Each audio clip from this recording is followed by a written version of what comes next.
It took Kelly a few minutes to calm down. "I'm sorry," she said, and Annie gave her a tissue to wipe her face. "I just went 2 weeks without seeing him and now I won't see him for 2 months. I guess that means you decided on your courses for the college?" Annie asked. Kelly nodded. "I picked a great program that's going to put me near the same buildings as Arnold," she said. "We might not have a lot of free time, since college is, well, college. We should have a few evenings together every week where we can see each other." "Then why are you so upset over missing the summer?" Annie asked. "Arnold only has to work weekdays, and an occasional Sunday, to prep the labs for use the next day." Kelly took a deep breath and let it out. "But, isn't he? I mean, I thought, the commute." "I know." Annie smiled. 2 hours traveling in the mornings and 2 hours traveling back is a bit too much to expect of anyone, she said. "On the plus side, we won't be moving. The house is completely paid off and we only have the monthly bills to take care of." "What's on the minus side?" Kelly asked. "Arnold has to take their boarding offer and he's going to stay in a dorm room on the campus," Annie said. "I really don't like the thought of him living by himself, but he has to do this to get into college. We were going to have the same problem if he went in the fall anyway, so it's not too big of a shock for me to deal with the issue now." Kelly nodded. "I'll be in the same situation in the fall. We haven't decided if he'll be coming home on the weekends by bus or if I should go there to get him," Annie said. "A 4-hour drive 2 days in a row is a bit much, even for someone that likes driving," she said with a bit of a laugh. "So, we're left with traveling by bus on his own to come home, or I'll be going there on Saturday morning and staying overnight and coming home Sunday night. They sound like better options than going to pick him up and dropping him off," Kelly said. "I think having him out of the house is what's going to bother me the most this summer," Annie said.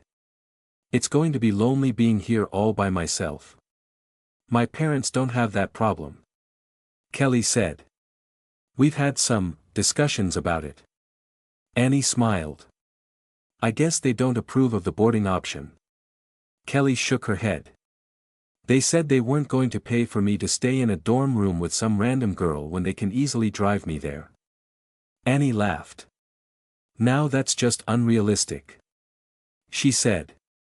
"After a month, the wear and tear on their car after making 2 of the 4-hour trips every day, not to mention the gas, is ridiculous." "That's what I said," Kelly responded. "I even showed them the price comparison between living at home and living on campus. They are having trouble letting their little girl go off on her own so soon." Annie said in understanding and looked at her son. "I know how they feel." Kelly took her hand and it was her turn to comfort Annie. "Hopefully, I'll be close by and I can keep an eye on him when I can." "Thank you," Annie said. "I'm glad that someone like you will be nearby when he needs you." "No, she won't be nearby," Arnold said, and Annie and Kelly looked at him.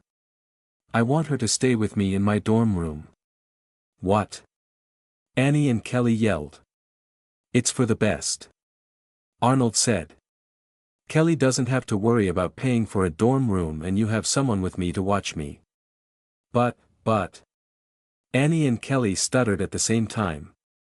Arnold took out his cell phone and dialed the number for the dorm offices. "Hello. My name is Arnold Strickland and I want to confirm my room assignment." He paused for quite some time. "It's a double room for my use only. Can I have someone stay over?" He paused again. "Not to live. What if it was a student?" Annie and Kelly sat there and stared at him. They were too stunned at the conversation to tell Arnold no. Or to speak at all, actually. "Kelly Kendall," Arnold said and waited a bit more. "She doesn't have to sign in officially until she registers in the fall." "Okay. Thank you," he said and hung up. It took Annie a minute before she could speak normally. "What did they say?" She thanked me for being so considerate of her headaches and would be delighted to foist one off on me. Arnold said. What's foist mean? To give something to someone that's unwarranted or unnecessary. Kelly said. Arnold reached out and took her hand. You aren't unnecessary. He said, and she blushed. I'm sure she meant a headache, not Kelly. Annie said. Arnold, do you realize what you've done? I solved 3 problems. Arnold said and let Kelly's hand go. Yes, and you just asked Kelly to move in. Wait, you said 3 problems. Annie said, confused. Kelly's dorm problem, your problem with me being alone at college, and Kelly not seeing me all summer. What? Kelly exclaimed. We're scheduled to move in the day after graduation and I start work that afternoon. Arnold said. Wait, you said, we. Kelly said. The dorm manager added you to the room listing. Arnold said. You don't have to sign in officially until you register for classes in the fall semester. Hey Arnold, oh, God. Kelly said, her face bright red. We haven't had sex yet and you want us to live together. This could be a problem when your parents find out. Annie said. It's a problem right now. Kelly said. I've never lived with anyone before. You were going to have to live with someone in the fall anyway. Annie said. Is a random unknown girl better than Arnold? What? No. Kelly said, then she sighed.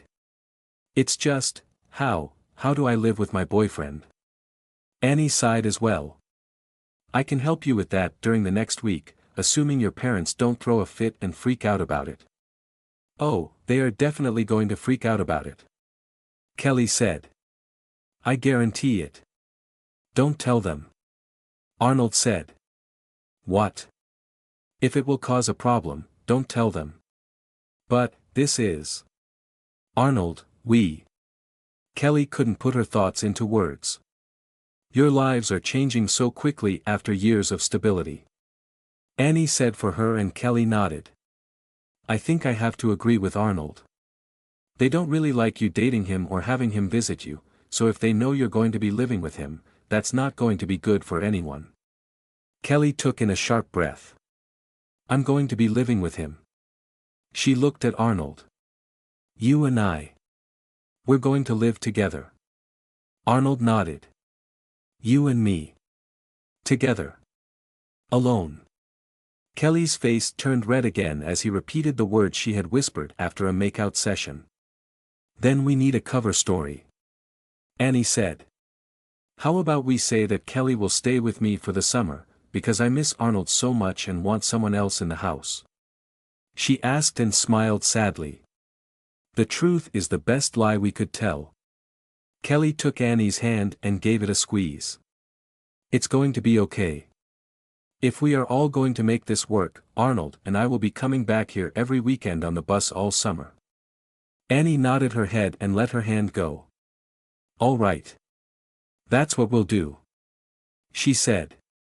We'll need to work out the details of getting your things over here and then getting them to the college.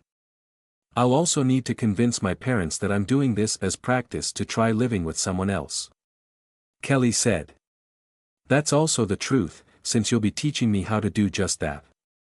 Annie smiled. We can worry about it tomorrow when I come and pick you up in the morning. Kelly gave her a surprised look. I'm going to need to meet your parents to make this work. Annie said. Don't worry. I won't be mentioning anything about how pig-headed they are or about how they are making a simple relationship into something so complicated that it's become a mess of their own making and completely out of proportion. Kelly let out a sigh. They really did make a mess, and it's hard to. She looked at Arnold. It's hard to look at you and know that my parents are too blind to see that you're the perfect guy for me. That's your parents' problem, not yours. Annie said. You keep looking at him however you want and let your parents worry about how they see him. Kelly took another breath and let it out, then nodded. Good. Now get upstairs and set that beast up for Arnold. Annie said with a smile. You don't have much time before I have to drive you home. Kelly smiled and reached for Arnold's hand. He took it and the two of them went up the stairs and quickly made a good-sized area for the movements he might need to make when using the VR headset. They didn't have to clean up the desk, since it was pretty bare already, and they opened the box and took out all of the things inside. They had it all hooked up and turned on 10 minutes later. Kelly walked him through the things she had read online about what he would need to do for work while using the computer, and that took about an hour. After that, she set up the VR rig and the controllers and set them on the desk. She showed him how to load the right program and they installed the software for it. After that, they tried playing a demo disc the guy at the electronics store gave them and the headset and controllers worked perfectly. Arnold already knew how to adjust the controls for his own use and change the buttons to do what he wanted. He left them on the default settings and played through a few of the demo programs, then it was time for Kelly to go. See you in the morning. Kelly said and gave him a kiss goodbye. I'll bring over a few games for you to try and get more experience. Since I'm going to stay here all week, we'll have lots of time to get your skills up to the right level to play Fortune's favor. She smiled. Brad and his friends won't know what hit them. Arnold smiled at her and gave her another kiss. Let's go. Annie said loudly from downstairs. Okay. Kelly said and gave Arnold a look that said she was looking forward to spending so much time with him, then she left. Annie drove her home and dropped her off, well before her curfew, and drove back home. Arnold put in the next game and tried that. He had no basis for it, so he played cautiously at first and eventually figured out what the point was. Once he did, he quickly went through the entire game in 4 hours and only lost 2 lives. Time for bed. Annie said from the doorway. Arnold saved and ended the game, put the controllers down and took off the VR headset, then walked over to her.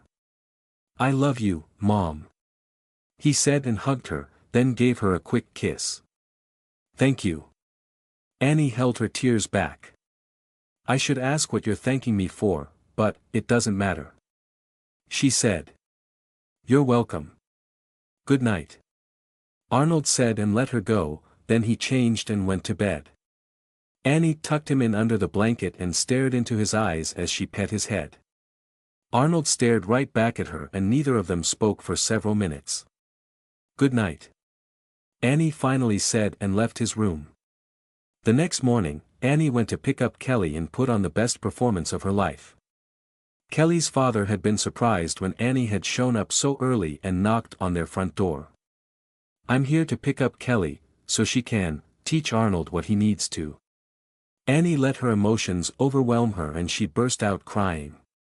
He has to leave me on Friday. Friday. She yelled and tried, quite fruitlessly, to wipe at the tears rolling down her face. I was supposed to have all summer to get used to him leaving me, and I only have 6 days.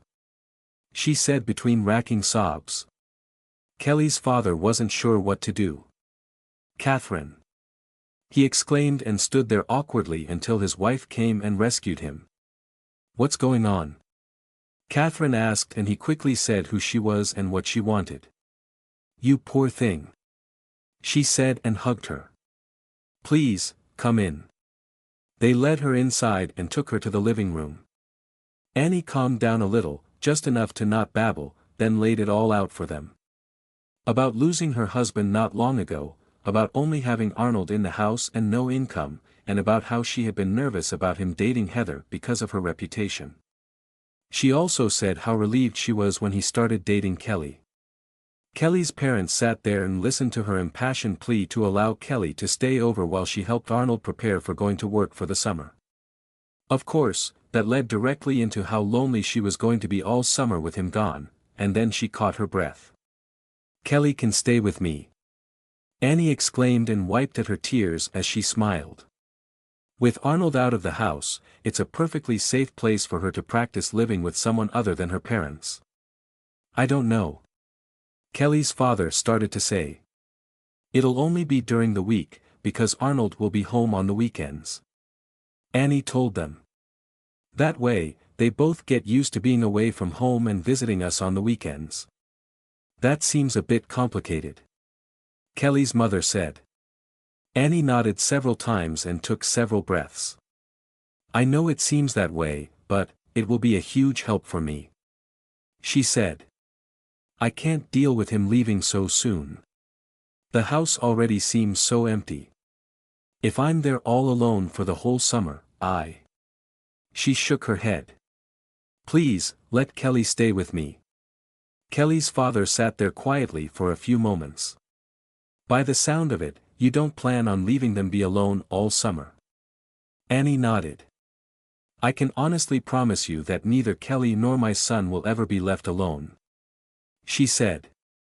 Both Kelly and Arnold will have a pair of eyes on them at all times when they spend time together. What? Kelly yelled from the hallway. Annie looked at her parents and they nodded. Kelly, I want you to stay with me, and you heard the conditions, Annie said. I know that wasn't what you wanted to hear, not when your boyfriend's mother asks you to move in, she said, and she took a deep breath and let it out. But, that's all I can offer. Will you accept? Kelly opened her mouth to say no, then dropped her head and turned from side to side as she thought about it. Was it worth it to move in together if we are watched all the time? She asked herself, completely forgetting that Annie was only asking for her to move in as a way to get her out of her parents' house. I like spending time with Arnold, so it doesn't matter to me if his mother was there the whole time, she thought, then looked at her parents and then at Annie as she made her decision. We can try it for a week, and then. Thank you. Annie hopped up and strode over to Kelly and gave her a hug. You don't know how much this means to me, she said, and let her go. Why don't you pack an overnight bag for now and we can worry about picking up more things tomorrow? Okay, Kelly said, and went back to her room to pack her suitcase. I really appreciate this, Annie said as she walked back over to the couch and sat down. What a relief it's going to be to have such a wonderful girl around, she gushed. She's smart, pretty, and she doesn't paw at my son like someone else I won't mention. Kelly's parents looked at each other for a moment and then back at her. I know you think he's like his ex-girlfriend, but he isn't. He only just started to express an interest in sex and I had the talk with him, then he did it, Annie said and sighed. You don't know how much I regret that Kelly wasn't his first girlfriend. I think we do, Kelly's mother said. Annie nodded and took her hand. Maybe this time things can go right for a change, now that he has a sensible girl to look after him. Kelly's parents hoped for the same thing and the three of them waited for Kelly to pack. Kelly came out with her suitcase and dressed in a pair of jeans and a thin sweater, which was her normal outfit. After a quick goodbye to her parents, she followed Annie out of the house and to the car. She put the suitcase in the back seat and sat in the front passenger seat. Well, that went a lot better than I thought it was going to, Annie said and pulled out of the driveway. Kelly didn't respond right away and Annie gave her a glance and looked back at the road. What is it? Annie asked. Are you really going to watch us all the time and never leave us alone? Kelly asked. Annie gave her another glance to see if she was serious, then she laughed and looked back at the road. I never said I would be watching you. But, you said. Kelly sat there and thought about it. Oh, my God. Annie laughed. Yes, when you are together, Arnold's eyes will be on you and your eyes will be on him, she said. Neither of you will be left alone, because you will be with each other. Mrs. Strickland.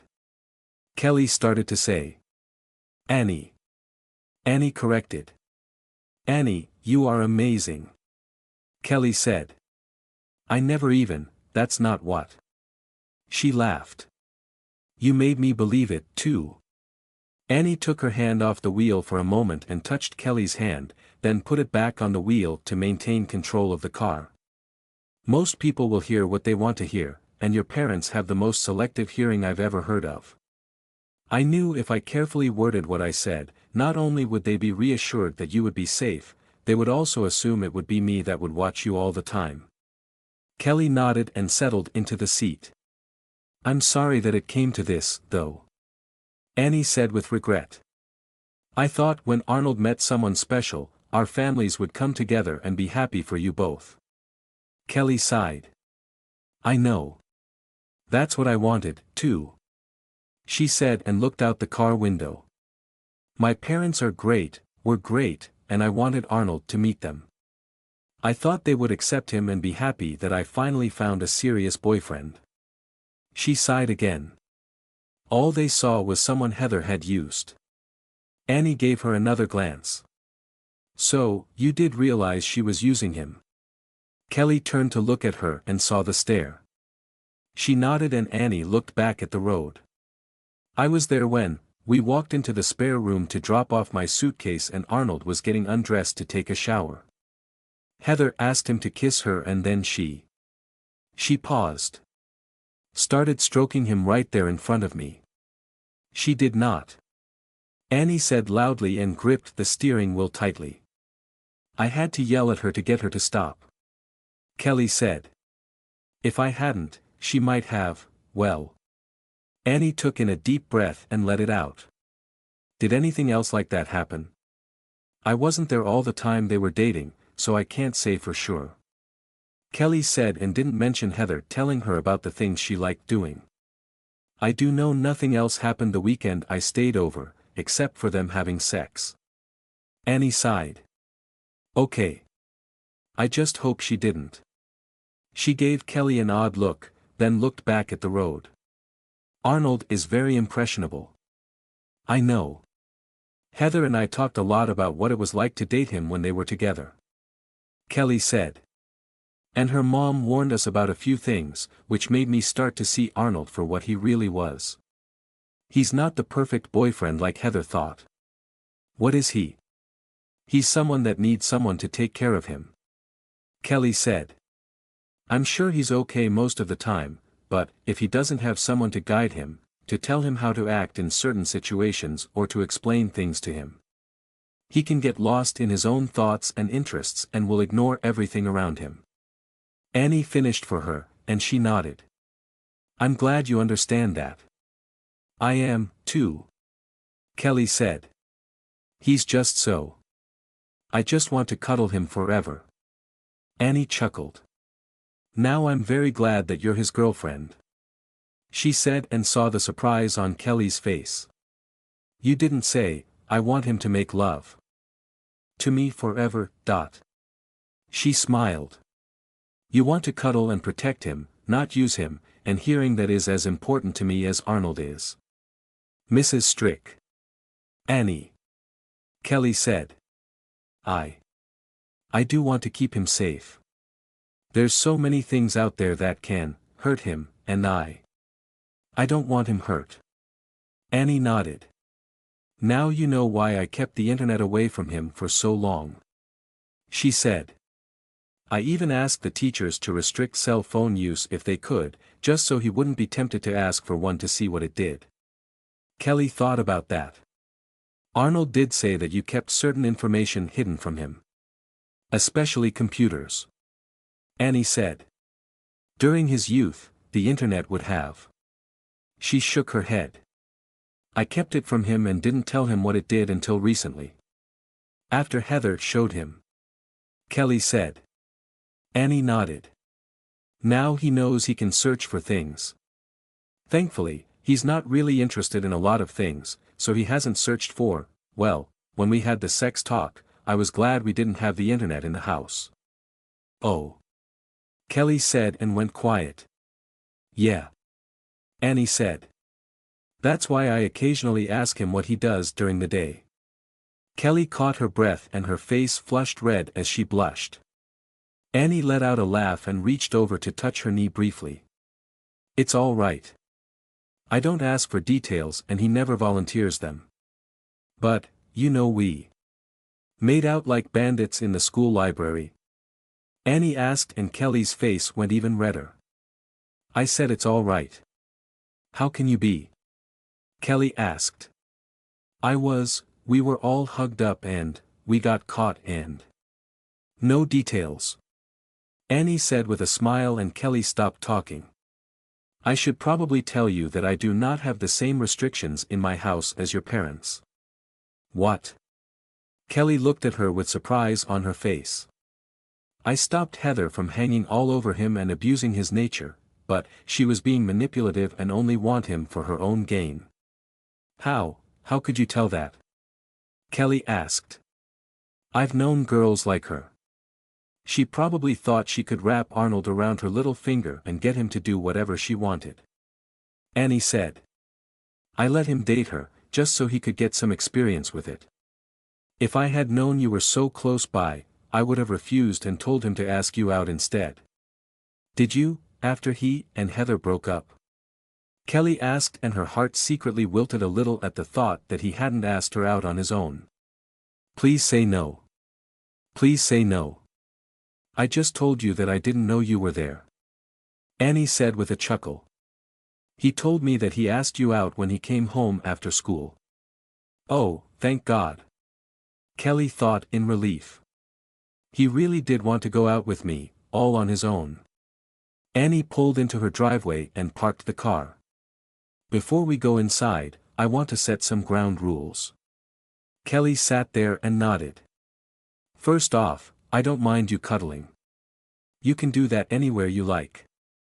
Annie said and turned slightly in the seat to face her. If I'm in the room, please no fondling or groping.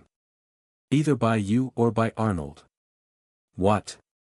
Kelly's blush returned. Nudity is out, too. Annie continued. If you're going to remove clothes, take it to his room. I don't want to see anything embarrassing. But. The rooms are fairly soundproof, so as long as you shut the door, I won't hear much of anything if I'm in my room across the hallway with both doors shut. Annie said. I'm not giving you explicit permission to have sex as soon as you go into my house, though. Having it happen naturally and on its own is perfectly fine. Annie! Kelly exclaimed. Now I need to ask you a personal question. Annie said. This conversation wasn't personal. Kelly asked, surprised. Annie chuckled. It's personal, since I wouldn't be telling you all of this if I didn't expect you to understand why I'm telling you. She said. You don't have to answer this if you don't want to, because it's okay if you want to keep it to yourself.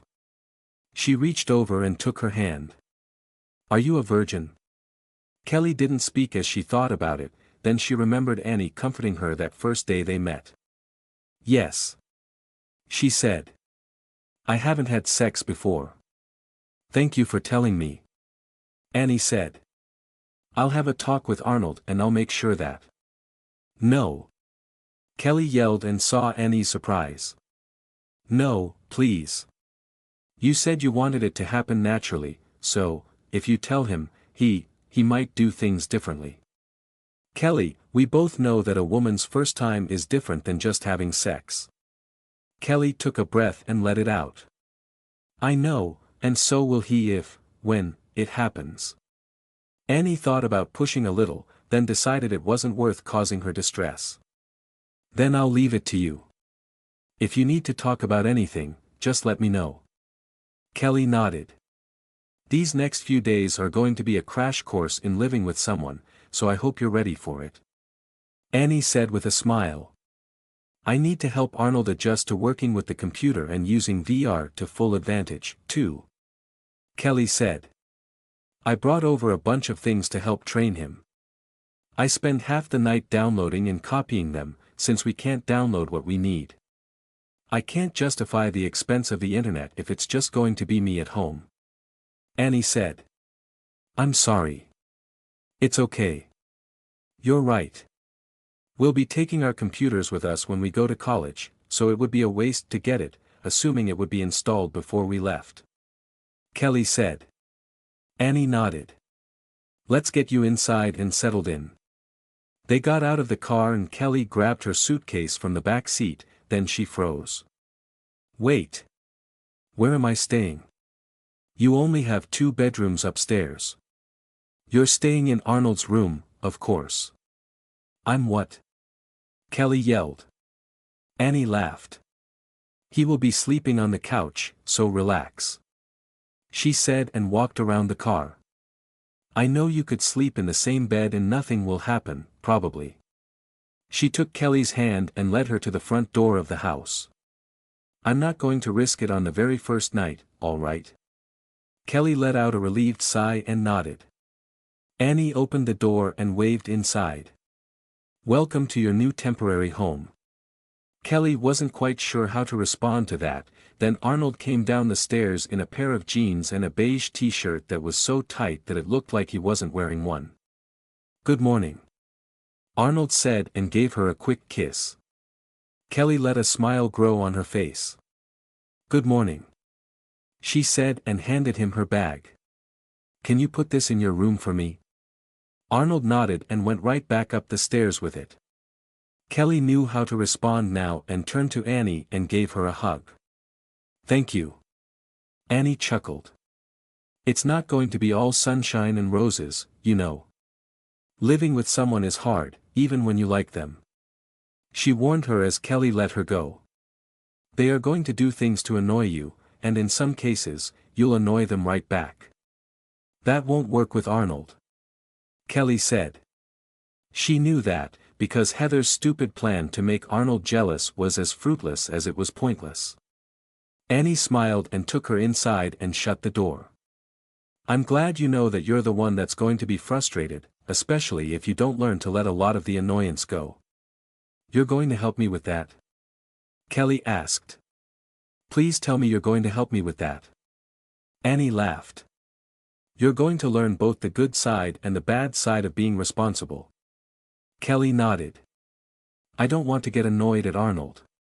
He doesn't need me acting like that, not when he has so much to do.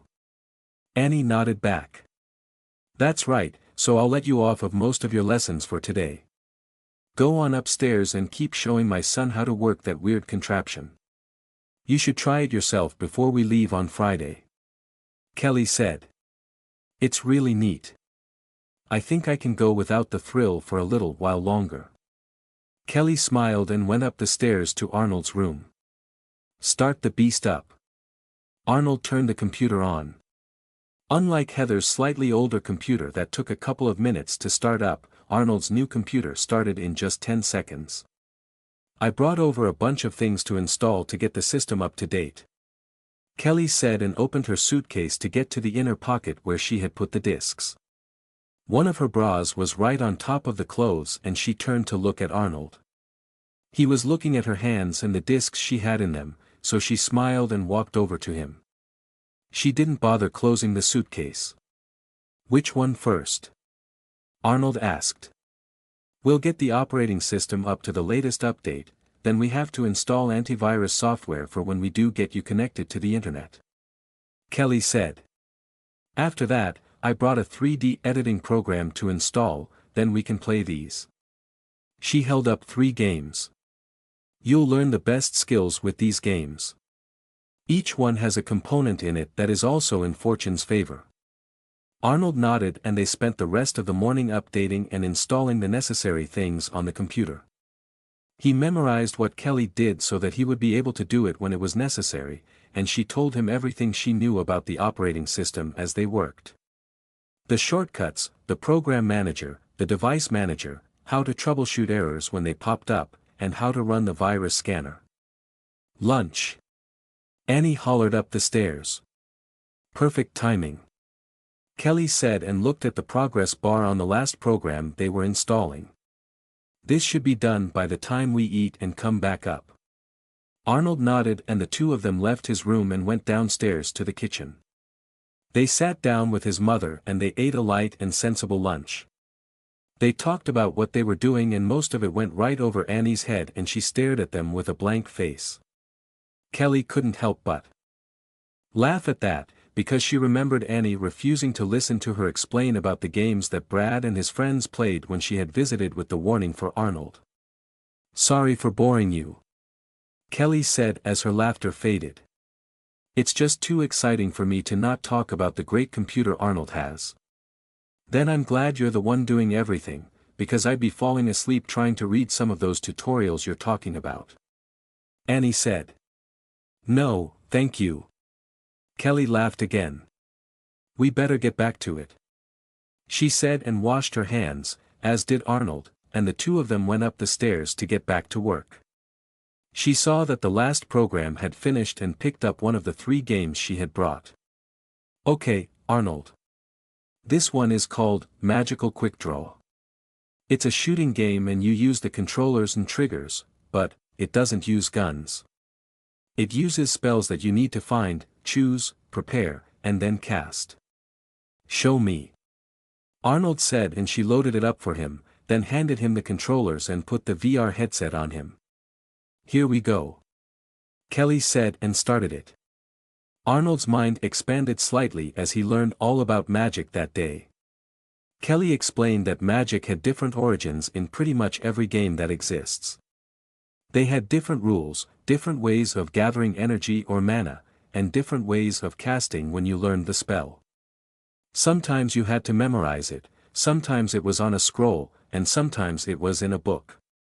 They could be permanent or one-time use, and sometimes spells could be continuously cast if you had enough energy or mana. Also, the energy or mana required sometimes regenerates on its own, or you need to gather it, or you needed to drink potions. Practically every game did things differently. The energy or mana could be tracked by a set of numbers, by an energy bar, or even a gauge filled with liquid. They all drained as you cast spells and they needed to be refilled for more spells to be cast. Even the same spell could have different effects in different games. Arnold soaked all the information up and used that knowledge to gather and cast spells on the targets on the screen. When he finished the first level of the game, he put the controllers down and took off the headset. Arnold, what is it? Kelly asked. It's all the same. Arnold said. Everything you said. It's all just different patterns that lead to the same results. What? Find or learn a spell. Find or gather energy to cast it. Cast it. Arnold said. The methods to do it can be anything, but the end result is the same. Kelly's mouth dropped open in shock. What's the next game? Arnold asked. It's a skill trainer. Kelly said after a moment. It lets you. She shook her head, because Arnold's simplification was a bit too mind-boggling to come to grips with in only a few moments. All magic is different, not the same. It's not the same. She thought. It's not. Are you all right? Arnold asked. Kelly took a breath and let it out. I'm fine. She said. Okay, yes. She picked up the game. This lets you practice certain skills, and depending on how well you do, it gives you access to skill trees. Arnold blinked his eyes at her. You'll see. Kelly said and saved Arnold's game and popped the disc out and replaced it with the new game. Say, you chop wood and do really well at it. When you level up the skill, it opens up a path for you, or several paths, and you need to choose which path to take to become better. Your chop wood skill could become cleave wood to make it easier to chop through things with less chops, or it could become speed chop and you can chop faster through things. Can you do both? Arnold asked. Sometimes. Kelly said. It depends on the game. A lot of them will give you skill points as you level up and you can buy new skills or better skills. Some even let you buy levels for the skills themselves. Arnold nodded and put the VR headset back on, then picked up the controllers. Kelly started the game and watched as Arnold did as she said. He went right to the nearby forest and used chop wood. A lot. She stopped counting when he reached 100. She had neglected to tell him to stop when he leveled the skill so he could unlock the next skill and make his swings more effective. She stood there and watched as his chop wood skill leveled up, over and over, for about 10 minutes, and then it reached level 10 and stopped. Some skills have limits to how far up they go, and some don't. It depends on the game. Kelly said. What does Fortune's Favor do? The skills go up to 99. Arnold opened up the skill tree and Kelly saw that he had 6 choices to choose from. He chose Speed Chop and then in 5 minutes had it leveled up to 10. He opened the skill tree again and saw that the original 6 choices now had become speed options as well. He chose Speed Cleave and in 3 minutes had it to level 10, because fewer chops and faster chops made short work of the trees. When he checked the skill tree again, the options had changed to power speed variants. He's destroying the trainer. Kelly thought in surprise. Arnold's methodical mind figured out how to use the game's own options to increase his efficiency to complete it faster. By the end of the first hour, he had leveled everything up to 10 for the wood skills and Kelly was blown away by that. It took me 3 days to complete those levels. Kelly thought. You're amazing. She said out loud. What's next? Arnold asked and saved his progress. Kelly popped the disc out and put in the 3rd game. This one teaches you to train your stats. She said. Most games have this in them, so that when you do certain tasks, your base stats increase. Arnold waited for the game to load as Kelly talked. The difficult part is that a lot of games have different base stats. Strength is usually in a lot of them, as is dexterity and agility, because all games need those stats just for movement. The other stats can be a mix of pretty much anything they want. Speed, power, intelligence, accuracy, luck, you name it, it's been a stat in a game somewhere. Kelly chuckled. This game is completely ridiculous. A game world loaded in around Arnold and a pop-up appeared before him and it asked him if he wanted to look at his stats. He chose yes by swiping the controller at the pop-up and then a list of 50 items appeared in front of him. See? I told you. Kelly laughed. Everything you do here can be trained and increase a base stat, so chose the tutorial option in the top right corner. Arnold did so and then he was told and shown what to do to increase his endurance by running. He followed the instructions and as he passed certain things, little flags popped up that said jump, duck, slide, punch, kick, and a few other things.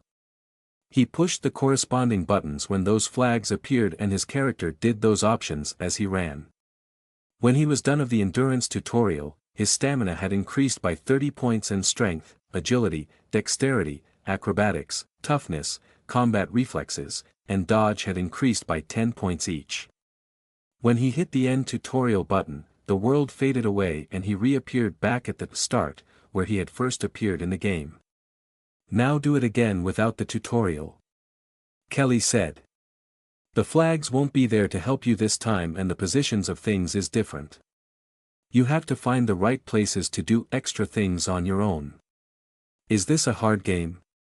Arnold asked. Yes and no. Kelly said.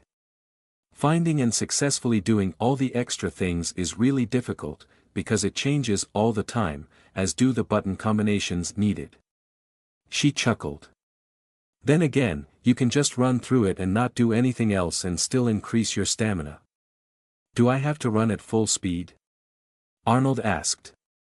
No, it just makes it harder to jump things or slide under them, because you're going slower. Arnold nodded, gripped the controllers tightly, then ran at full speed. Kelly started to cheer him on when her phone beeped. She took it out and saw that Heather had texted her. She sighed when she read that it was about Arnold and his VR playing skills and not to talk to her or to see how she was doing. Arnold will be ready to play the game the day before graduation. We're all going to be too busy during graduation to play games. Kelly typed back. What about the day after graduation? Heather texted back. He's working at the college during the day. I can ask him if he wants to play that night. Around what time? Maybe around 8 o'clock. He still has to set up a character, too. Kelly typed. Thanks a lot. Heather texted her. I'll let Brad know. Bye. Kelly looked at her phone and couldn't quite believe Heather's strange behavior. She really let her emotions rule her actions and made some bad decisions. She thought and tucked her phone away and went back to watching Arnold's performance on the screen. The day after graduation. Brad said with a smile and deleted the messages from Heather's cell phone, then he tucked it back into her small purse. They didn't have any onion rings. Heather said a couple of minutes later as she walked back to the table in the mall's food court. What kind of fast food place doesn't have onion rings? She asked rhetorically and sat down with her container of French fries. They were a bit soggy with too much gravy, so she only picked at them and ate the mostly dry ones. Places that lose money. Brad said with a chuckle and his friends laughed. I can't believe how hard it is to find a nice dress for prom. Heather said. I need to look my best. I'm pretty sure you could wear a paper bag and still turn heads at the prom. Brad thought. He kept it to himself, though. He would never say something that embarrassing out loud. His friends would make fun of him if he did. What he didn't know was that Heather would have loved to hear a compliment like that, especially from him. We haven't checked all the stores yet. Eric said from the next table. You're bound to find something good that will make you stand out at prom. He smiled. You're nominated for prom queen, after all. She's the only nomination. Brad said, proudly. Guess who is going to be king? Kevin said from beside him with a grin. Nah, no one even nominated me. Brad said. We did. Most of his friends responded. You're kidding. Brad looked at them. It's a shoo-in. Kevin said. The two of you are going to be the king and queen of the prom. Brad couldn't disappoint everyone by not having his queen dressed properly. Let's find that dress. What? Heather looked up from her half-eaten fries. You need to look gorgeous when we're up on that stage together. Brad said and stood. Guys, let's go. Everyone stood and in a rare show of affection, Brad held a hand out to her. Heather blinked her eyes at the change in his demeanor, then she smiled and took the hand as she stood. The whole group of them moved out of the food court and everyone moved out of the way at the determined looks in their eyes. Kelly and Arnold took a break for supper and had a pleasant and enjoyable meal with Annie in the dining room. There wasn't much talking, because Kelly knew Annie wasn't interested in electronics at all, and they ate mostly in silence until they were done. All three of them cleared the table and rinsed the dishes to put them in the sink to be washed, then they washed their hands. Arnold, I need to talk to Kelly for a while. Why don't you go back upstairs and play a game? You need more practice with the magic casting one, then switch to risk and reward. Kelly said. Okay. Arnold said and went up the stairs. After a couple of minutes, Annie took Kelly into the living room and sat her down, then she started to tell her all about living with someone. She shared her own experiences with it and managed to not cry about it, and Kelly held her hand. When she moved on to Arnold, Kelly did her best to remember everything, because this was what she needed to know. His habits, his behavior, and the things he did when he thought no one was around. Kelly had the distinct feeling that Annie was imparting essential knowledge to her and it gave her the feeling of responsibility that Annie had warned her about. She now knew the weight of what she was going to be responsible for and it scared her a little. Annie saw her reaction and gave her hand a squeeze. No, don't be scared of it. Annie said. You know how important it is, don't you? Kelly nodded. That's why I'm scared. Annie smiled. That was the difficult part of being responsible. Now I can tell you the best part. Kelly took a breath and let it out. You get to love him unconditionally. Annie said. What? It's all going to be on you. You will be guiding him into his life. You're the one that sets his boundaries and tells him what to do and not to do. You are going to be in control. That's scary. Kelly said. But, don't you see? You can hug him, and kiss him, and reward him however you see fit. He's going to be yours, Kelly. All yours. Unlike me, you don't have a built-in intimacy barrier that keeps you apart. Annie said. I know that sounds a little weird coming from his mother. Really weird. Kelly said, then she smiled. I think I know what you mean. I gave him all of the love that a mother could while he was growing up, and now he needs another kind of love. One that will protect him just as well as my love did, except that this love will help him become the man he is supposed to be. Annie looked into Kelly's eyes. I know I'm kind of throwing all of this on you, and it's a lot to take in. No, it's still scary, but I think I understand. Kelly said. He needs a partner. Someone to be there with him to help him live his life, and that's not really something a mother can do for her son. Not once he reaches a certain age and learns about what he can do with girls. Annie said in a teasing tone, and Kelly's face flushed red. I really am sorry that he didn't meet you first. I don't know if I am. Kelly said, to her surprise.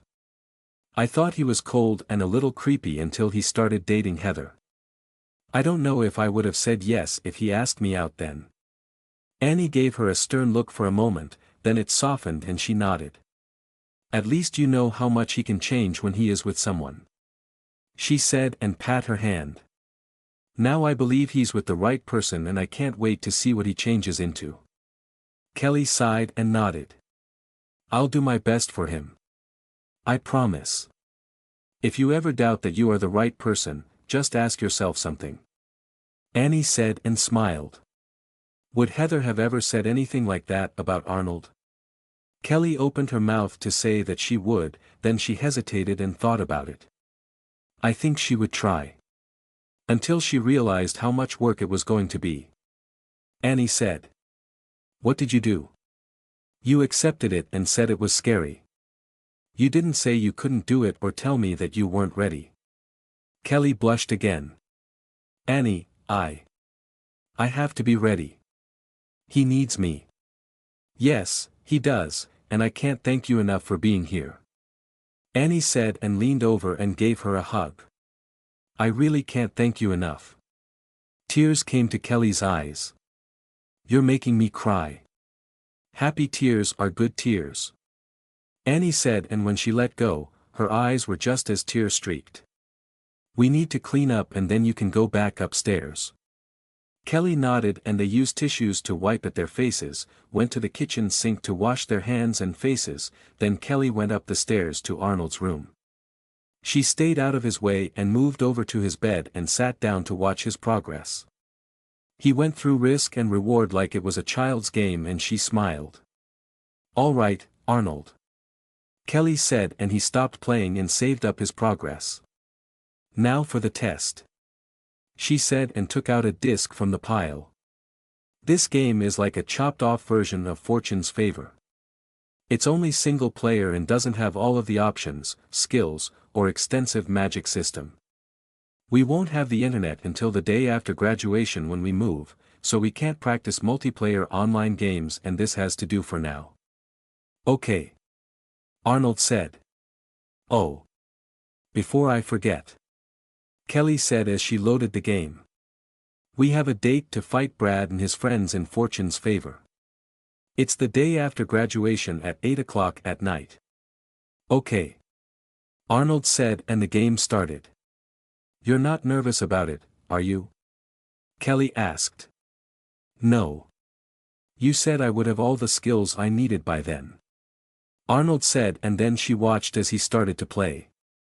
The first thing he did was open all the options for magic, stats, and skills to check and see what they contained, then he started to do the things necessary to raise them. All of them.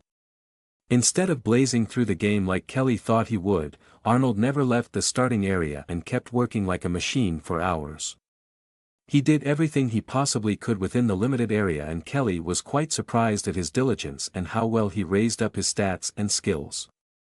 Even she hadn't thought about staying in the easy area to only work on her stats, mainly because it was mind-numbing and boring. Arnold didn't care about that, though. He played and increased his stats and kept playing.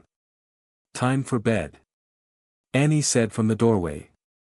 She had watched Arnold playing and didn't understand what he was doing by jumping and punching and running all over the small area. Arnold stopped and saved his progress, then put the controllers down and took off the headset.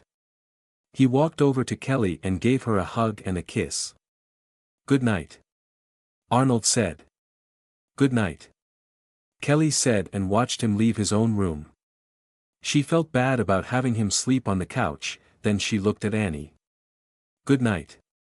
Annie gave her a warm smile. "Good night," she said and shut the door. The next day, Kelly was the first to wake up and went across the hallway and had a shower. She did it quickly and was back across the hall and in Arnold's room 20 minutes later. It was Monday and it wasn't a school day, so she slipped on her underwear, a pair of jogging pants, and a baggy t-shirt. It was her comfy outfit for relaxing in and she was going to do that today. Kelly left the room and went down the stairs to see how Arnold had slept. It had been her first night in the house and she had been pleasantly surprised that she had slept well. When she entered the living room, Arnold was tucked under a blanket and laid on his side. His eyes were closed and he breathed slowly, so she knew he was still asleep. She glanced at the time and saw that it was really early, so she had quite some time before he woke up. For some reason, Kelly felt like she needed to take up that last bit of space in front of him. She didn't try to fight that feeling and walked over to the couch and kept her eyes on him. He didn't wake, so she very carefully sat down in front of him, then laid down in a similar pose as his on her side, except that she was on top of the blanket. After a moment, she took in a deep breath and let it out and closed her eyes. She drifted off to sleep before she realized it and didn't wake when Arnold's arm reached around and held onto her. Half an hour later, Annie came down the stairs after her shower and went into the living room to check on Arnold to see if he was okay. "It looks like someone already beat me to it," she thought at the sight of a fully dressed Kelly as she lay on the blanket Arnold was under. At least she didn't try to climb in with him. She smiled and went to the kitchen. She made a quick breakfast while she watched a tiny television on the counter. Kelly woke up with a bit of a jerk and tense muscles. She hadn't meant to fall asleep and looked at the clock to see that an hour and a half had passed. She started to move and felt the arm around her waist tighten. "Wait. There's an arm around me," Kelly thought in surprise and looked down at her waist. She saw Arnold's arm and she turned her head to look behind herself at his face, and he was looking right at her. "Gee, good morning," she stuttered. Arnold gave her a quick kiss. "Good morning. We should get up," Kelly said. Since it wasn't an order, Arnold closed his eyes and went back to sleep. Kelly thought about telling him to wake up, then let out a sigh and turned back to face front and closed her own eyes. "I wanted to relax anyway," she thought and drifted off to sleep. Annie had heard them talking and went to see if they were ready for breakfast, then saw they were back asleep. She held in her chuckle and went back to the kitchen. She was glad that she had everything ready to be heated again, that way when the two sleepyheads finally woke up, they would have a hot breakfast. Kelly woke again 2 hours later and let out a loud yawn. "Great, now I'm overtired," she thought, held on to the arm around her, and went back to sleep. Arnold had woken at the sound of her yawn, then he felt her hug his arm and stop moving. He took the cue that she wasn't getting up to let him up, so he stayed there under the blanket and went back to sleep, too. Annie checked on them again and softly chuckled. "I guess Kelly is just going to relax today," she thought and went back to the kitchen.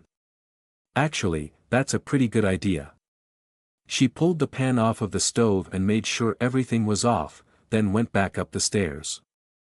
She had already made the bed, so she grabbed a romance paperback book from the nightstand and climbed on top of the covers. Kelly's parents were a little worried at the thought of their daughter spending the night at her boyfriend's place, even under Annie's strict supervision. They had gotten up early and packed a bunch of things for her, as an excuse to visit so soon, then her father loaded the car up and they both drove over to Annie's place. It was 2 in the afternoon when they pulled into the driveway and parked next to the lone car there. "I'll go," Catherine said and climbed out of the car and walked up to the front door. She thought about ringing the doorbell, then shrugged and knocked on the solid wooden door. Kelly woke with a start again and looked around. What time? She looked at the clock and saw that she had slept a good portion of the day away. I wanted to relax all day, not sleep through it, she said with a chuckle and pat Arnold's arm. You can let me go now. I have to answer the door. Okay. Arnold let her go. Kelly sat up and looked into his eyes. Thank you for holding me all morning, she said and gave him a kiss, then she stood up and went to the front door. She looked out the window and was surprised by what she saw. Mom! She exclaimed as she opened the door. Hello, dear. Catherine said.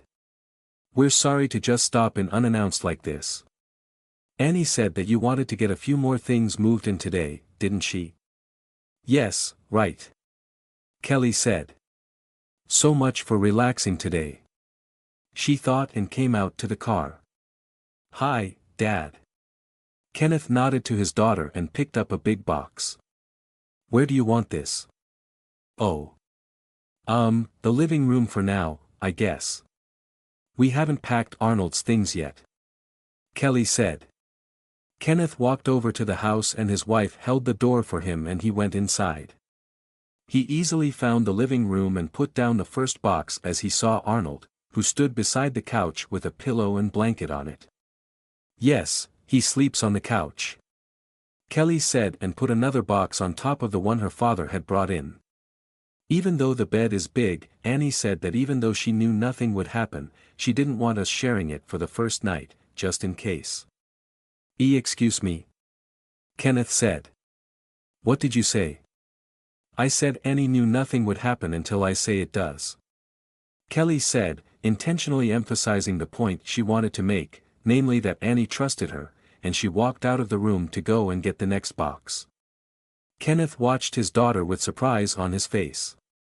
Arnold walked over to him. Stop hurting her. I'm not, Kenneth said. She's my daughter and you made her cry a lot, Arnold said. Kenneth wasn't sure how to respond to that. He thought about saying his wife had cried a lot because of it, too. It's all because she's dating you and not listening to us, he said instead. This isn't the time to talk about this, Kelly said as she came into the room with another box. There's stuff to do. Arnold nodded and followed her out of the room. Kenneth followed them as well and helped carry everything in. When they had all of it in the living room, both of Kelly's parents came in to sit down. Arnold quickly folded up the blanket and tossed both it and the pillow onto a nearby chair and sat down in front of it, then Kelly's parents sat on the couch. Annie? Can you come in now? Kelly asked. You don't have to stand by and watch with my parents here. Annie chuckled as she came into the room. I'm so easily spotted, she said and sat down in the other chair. I assume you want to say something? Kelly nodded. I'm putting a stop to the "we're just dropping by" tactic my parents just used, she said. I don't want them coming here during the week. It defeats the whole purpose of me trying to live with someone else if they show up at random times. That's not what we were going to do, Kenneth said. Dad, you just did it, Kelly said. I bet you and Mom didn't even look at the things you packed, did you? Catherine's face flushed red and her father didn't say anything. Now I have to go through everything myself to see what I can use and then repack it, Kelly said with a sigh. I know you thought you would be helping, but all you did was make twice as much work for me, and this was supposed to be a day for me to relax. Ha! I knew that's what you were doing, Annie said. You didn't even get up to have breakfast. I fell asleep and then woke up, realized I was overtired and went back to sleep. Kelly chuckled. I looked at the clock and didn't clue in at all that I had missed breakfast. It's still in the pan on the stove, Annie said with a grin. Are you hungry? It's only about 6 hours old. Kelly laughed. No, I'm pretty sure it passed the edible point an hour ago. No doubt. Annie said. Are sandwiches okay? I can have half a dozen ready in a few minutes. I think we can wait until my parents leave. Kelly said. Kelly. Her mother started to say. Mom, I love you and you've always been there for me, until now. Kelly said. I finally found a serious boyfriend, one that I was comfortable with and didn't make me feel bad about myself, and the first thing you did was try to tease him. She said, and her mother blushed. That hurt me, Mom. A lot. She sighed. I know you think you are trying to protect me, and I have to admit that you would be, if Arnold wasn't who he is. I don't understand. Catherine said. I know you don't, Mom. That's the point. You needed to talk to me like you always used to. I needed to know you were there for me, and all I got from you, and Dad, was a silly act and distrust. That's not true. Kenneth said. I wish I had recorded it all, just so I could show you the truth, Dad. Kelly said. I couldn't believe the things you both did, and all because Arnold dated Heather first. She looked at her mother and then her father. So, no more unexpected visits to check up on me during the week. Annie won't even open the door. Catherine caught her breath and looked at Annie. I'm sure you can call her cell phone whenever you want in the evenings, since you can do that while she's in college, too. Annie said. If she doesn't want you visiting during the week, then I have to respect her wishes. Catherine let out a sigh. I'm sorry I messed things up so much. She said and looked at Arnold. I'm sorry that I tried to test you. I just wanted to see if you would cheat on my daughter. That's okay. I like taking tests. Arnold said. Catherine blinked her eyes for a moment as she thought about her tests, then she blushed and turned her head away to try and hide it. So, is that it? Annie asked. Is everything okay now? Considering you didn't get to rant and rave at them, I guess so. Kelly said with a smirk. Good God, I was so angry. Annie laughed.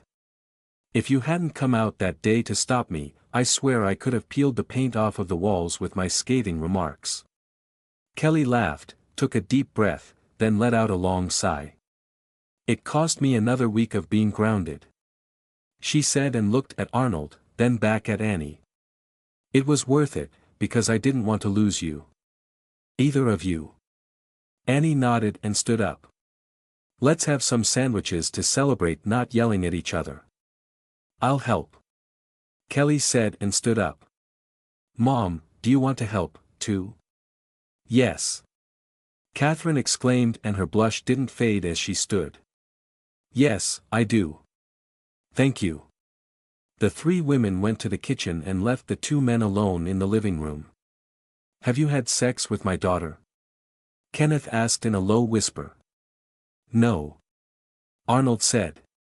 Are you going to have sex with her after prom on Friday? Prom? Arnold asked. It's the formal dance they have after graduation. Kenneth said. Didn't you know that? No. Arnold said. Am I supposed to have sex with her after prom? Kenneth wasn't sure how to answer that. He knew that a lot of students got together just to have sex after prom, but he didn't want his daughter to be one of them. As he thought about it, the three women came back into the living room. Before he could speak. Again, Arnold beat him to it. Mom, am I supposed to have sex with Kelly after prom? Arnold asked. Prom. Kelly gasped and dropped the plate of sandwiches. The plate broke and the sandwiches scattered a couple of feet away across the floor. I totally forgot about prom. It's all right. Her mother said and took her into a hug. We've got 3 days to plan. Annie walked over to Arnold. Having sex is a choice between two people and not something that any event, no matter how important, can trigger. She said. That would be like making an appointment to do it, and that removes all the romance and the significance. Okay. Arnold said. We'll need to head out to look for a dress right away. Catherine said. I don't know if we'll find a really nice one this late though. I wouldn't worry about that. Annie said with a smile and turned to face them as she put an arm over Arnold's shoulders. What? Why not? Kelly asked. I'm tempted to tease you and tell you to wait. Annie said and gave her son a hug. Stay here. If you hear a scream, just this one time it is because someone was shocked and it's not them being afraid. Okay. Arnold said. Annie walked over to Kelly and Catherine. Come with me. I have something to show you. The three women left the living room and went up the stairs. Your mother gives great advice. Kenneth said, to try and reinforce her words about waiting and not having sex after prom. Arnold only nodded and didn't say anything, because he was waiting to hear a scream. A few moments later, he heard what could only be called a blood-curdling scream. Kenneth lurched to his feet and started to turn, then he felt a hand grip his arm and actually stopped him. You heard my mom. She said to stay here. Arnold said. Kenneth thought about trying to pull away, then decided it wasn't worth potentially hurting Kelly's boyfriend, not right after he and his wife had made up with their daughter. He turned back and sat down on the couch instead. Annie and Catherine led a completely stunned Kelly down the stairs and to the living room. They sat her down on the couch next to her father and she had a slightly opened mouth and wide eyes. She didn't speak and Annie grabbed a broom and dustpan to clean up the scattered sandwiches and plate pieces. I'll help with that. Catherine said, and to Annie's surprise, she picked up the sandwich remains. Thank you. Annie said and swept up the ceramic shards into the dustpan. I'll do a better cleanup later when no one is around. You know there are pieces of it under the furniture. Catherine nodded and they carried the mess into the kitchen and disposed of it properly. The two of them made more sandwiches and then went back into the living room to hand them out. Kenneth had his arm over Kelly's shoulders and she still had a far-away look on her face.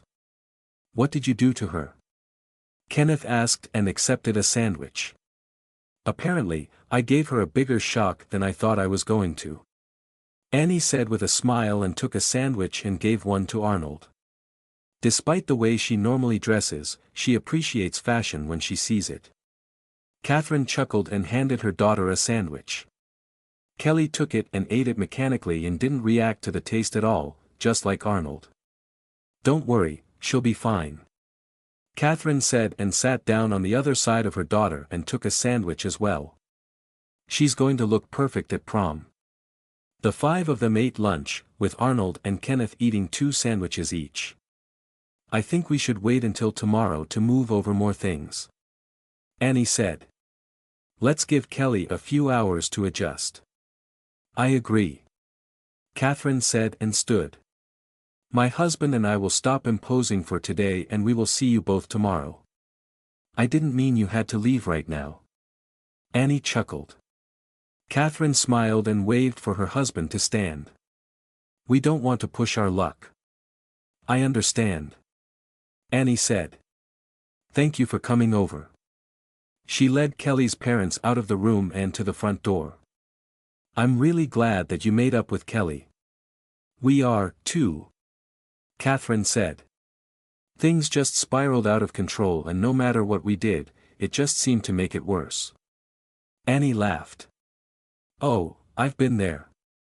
I remember one time when Gerald.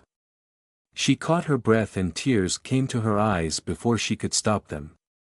Catherine produced a tissue and dabbed at her eyes before the tears fell, then gave her a hug. I'm sorry for your loss. Thank you. Annie said and briefly hugged her back. See you tomorrow. Kelly's parents left and Annie went back to the living room. Arnold, give me a hand looking under the furniture for any other pieces of the broken plate. Annie said. Arnold tipped up the chairs and Annie swept under them to get a few shards, then they moved Kelly to one of the chairs and Arnold tilted up the couch for Annie. I knew there was a big piece missing. Annie said and picked up a V-shaped chunk of ceramic. Imagine stepping on this in the middle of the night. She shook her head and swept the floor. I'll have to wash the floor again later. I'll help. Kelly said, and Annie and Arnold turned to look at her. I'm sorry I dropped the plate. Annie put the dustpan and broom aside and gave her a brief hug. Don't worry about it. It was only worth a few dollars. Kelly sighed. I was just so shocked I had completely forgotten about prom. To be fair, you have been a little preoccupied with a few things lately. Annie joked and Kelly smiled. Now I've got prom as well. Kelly said and looked around. Wait, where are my parents? They just left. Annie said. We'll see them tomorrow when we go and get more of your things. Kelly nodded. Okay, let's get the floor cleaned and then I'll get back on the couch and relax. Annie finished for her. But Arnold, Kelly needs some good cuddling for a while after we clean the floor. Annie said and her son nodded, then the three of them quickly washed the floor. I'm going back upstairs to read. She said and left them alone. Arnold sat down on the couch and held his arms out to Kelly. She sat down beside him and he put his arms around her to cuddle her and pulled her in close. She let out a sigh and turned her head to look at him. She didn't see any expectation on his face and his hands didn't roam or take liberties. Kelly's mind warred between her need for control and her desire for him to touch her unbidden. She knew that if she told him to touch her, he would, and if she told him to stop, he would.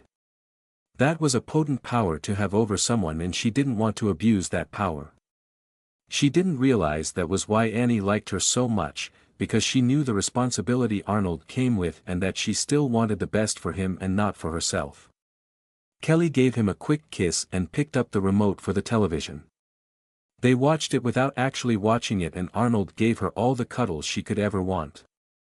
The next day, Annie and Kelly went to pick up more of her things. Her parents helped and she told them that she wasn't taking everything, since she would be back on the weekends. They packed up what she wanted, including her computer and VR setup, and brought it back to Annie's house. Arnold helped her unload everything and they stored it in the living room. I guess that's it. Kelly said and her face became sad. I really moved away from home. Arnold put his arms around her and gave her a kiss. Welcome home. Kelly caught her breath and looked into his eyes, and he stared right back at her. Thank you. Come on, lovebirds. Annie laughed. I've had supper slow cooking all day and it should be so tender that it melts in your mouth. The three of them went into the kitchen and Annie took a large roast pan out of the oven. She took off the cover and a delicious chicken smell filled the kitchen. If it tastes half as good as it smells, it's going to taste great. Kelly said. Annie grabbed a couple of large forks and started to lift the chicken out of the roast pan, and then most of the meat, the wings, and the legs slid right off of the bird and back into the pan. She looked at the skeleton she held and then looked into the pan, then she laughed. I think I let it cook just a little too long. Annie said. It's so tender it can't even hold on to the bones. Kelly reached in to pick up a leg and the bone slipped right out of it, and she laughed, too. I think we need a strainer. At least the gravy is going to be extra tasty. Annie said and they picked out the largest pieces of meat carefully, so it didn't break apart anymore, then she strained the rest into a large pot. It took a while to pick all of the bones and cartilage out of the strained meat, then Annie decided to skip making the gravy and potatoes and made rice instead. Rather than have it as a side dish, she just used a bigger pot and tossed the chicken meat right into the rice and stirred it up. The three of them ate and Kelly was surprised that it still tasted good after cooking the chicken had gone so wrong. Afterwards, she watched as Annie skimmed the fat and grease from the pot of drippings, then she poured the drippings into plastic containers and labeled them before she put them into the refrigerator's freezer for later use to make gravy. Kelly and Arnold spent the evening cuddled on the couch and Annie left them alone. Nothing happened between them, except the occasional random kiss, and then Kelly went upstairs to go to sleep and Arnold made up his bed on the couch and went to bed, too.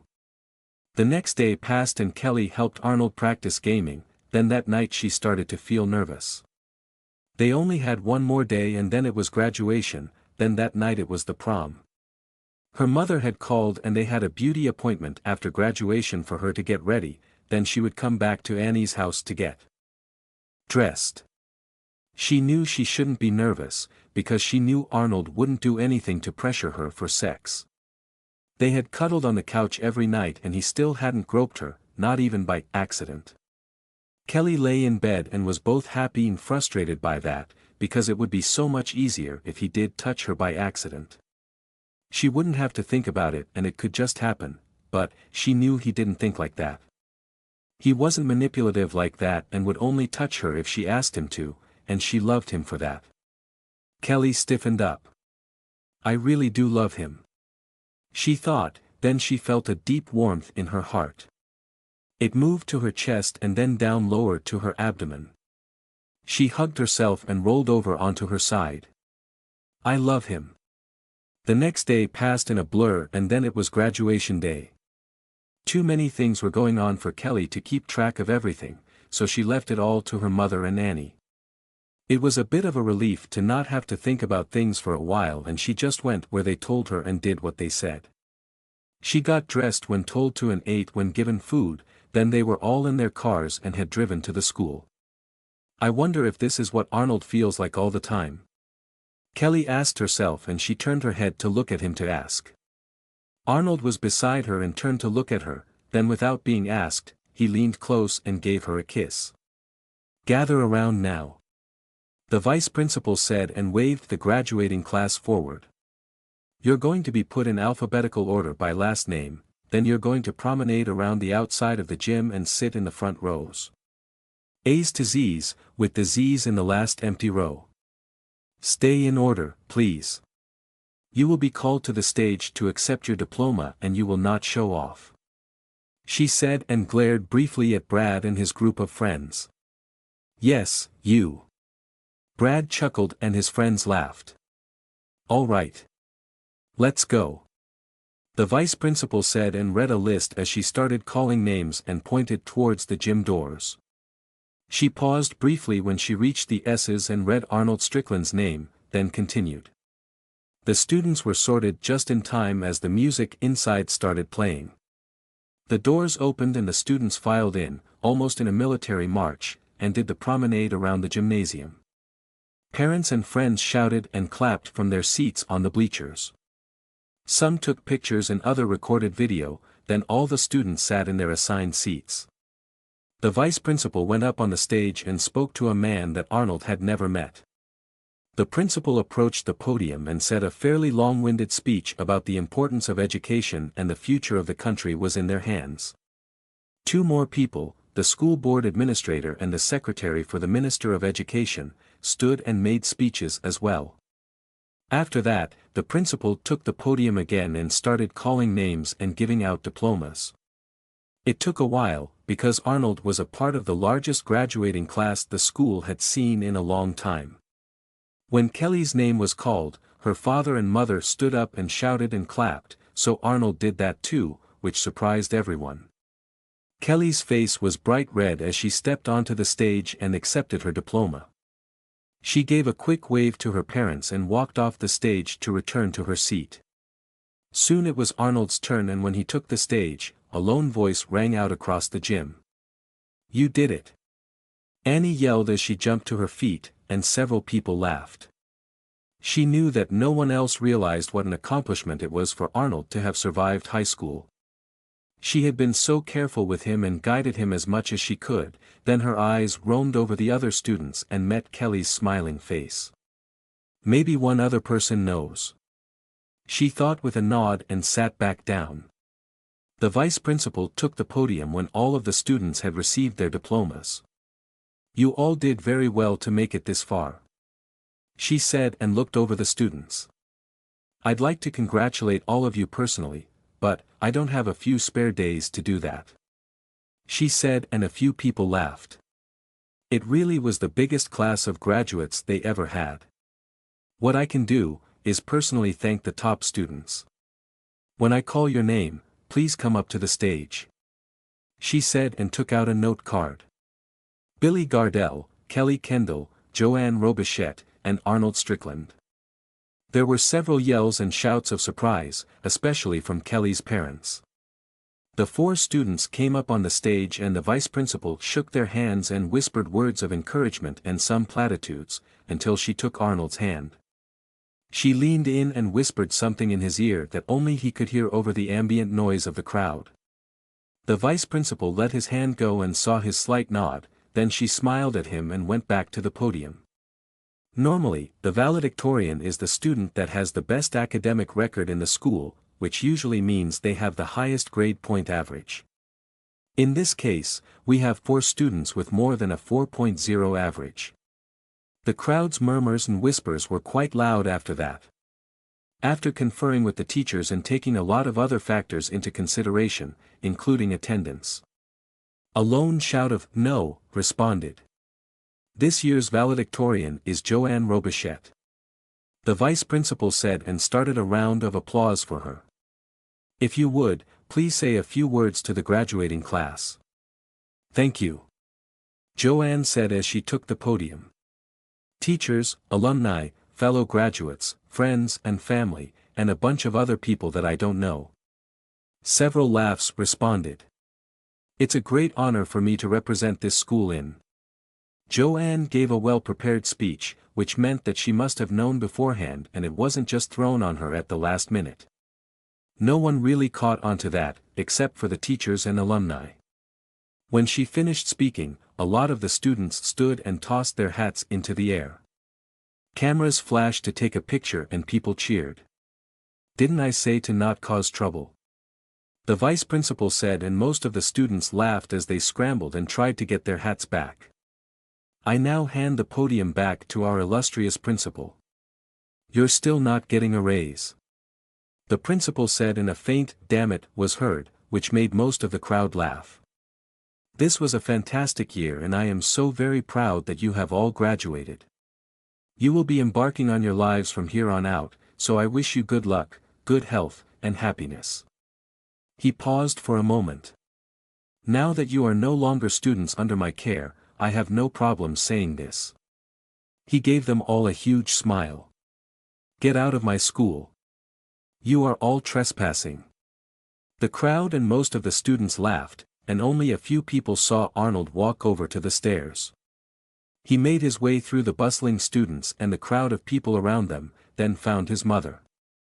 She hugged him and started to say that she was very proud of him, and he held her and started to walk back through the crowd.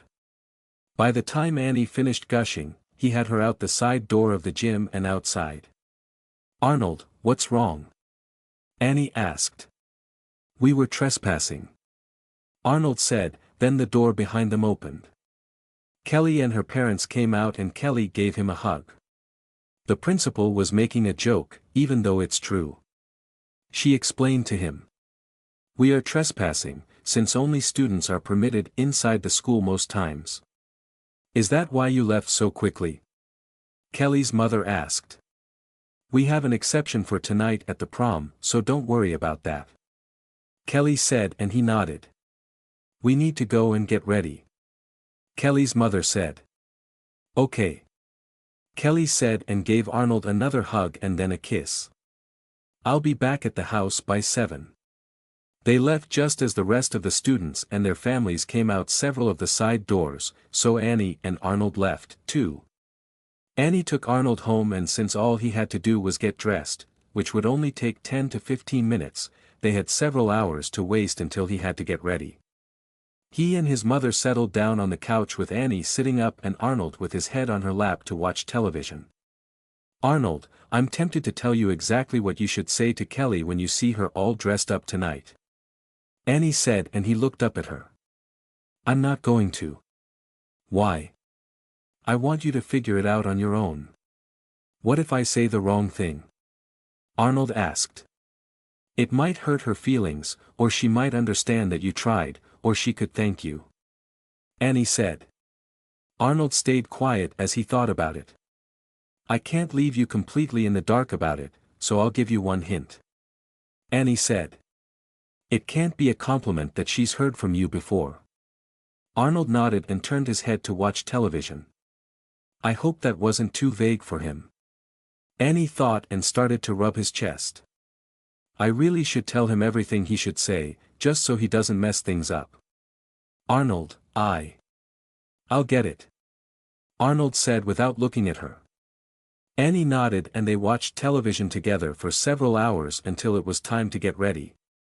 They both went up the stairs and Arnold took a quick shower to freshen up, and then when he went into his room, Annie was there with a large dry cleaning bag.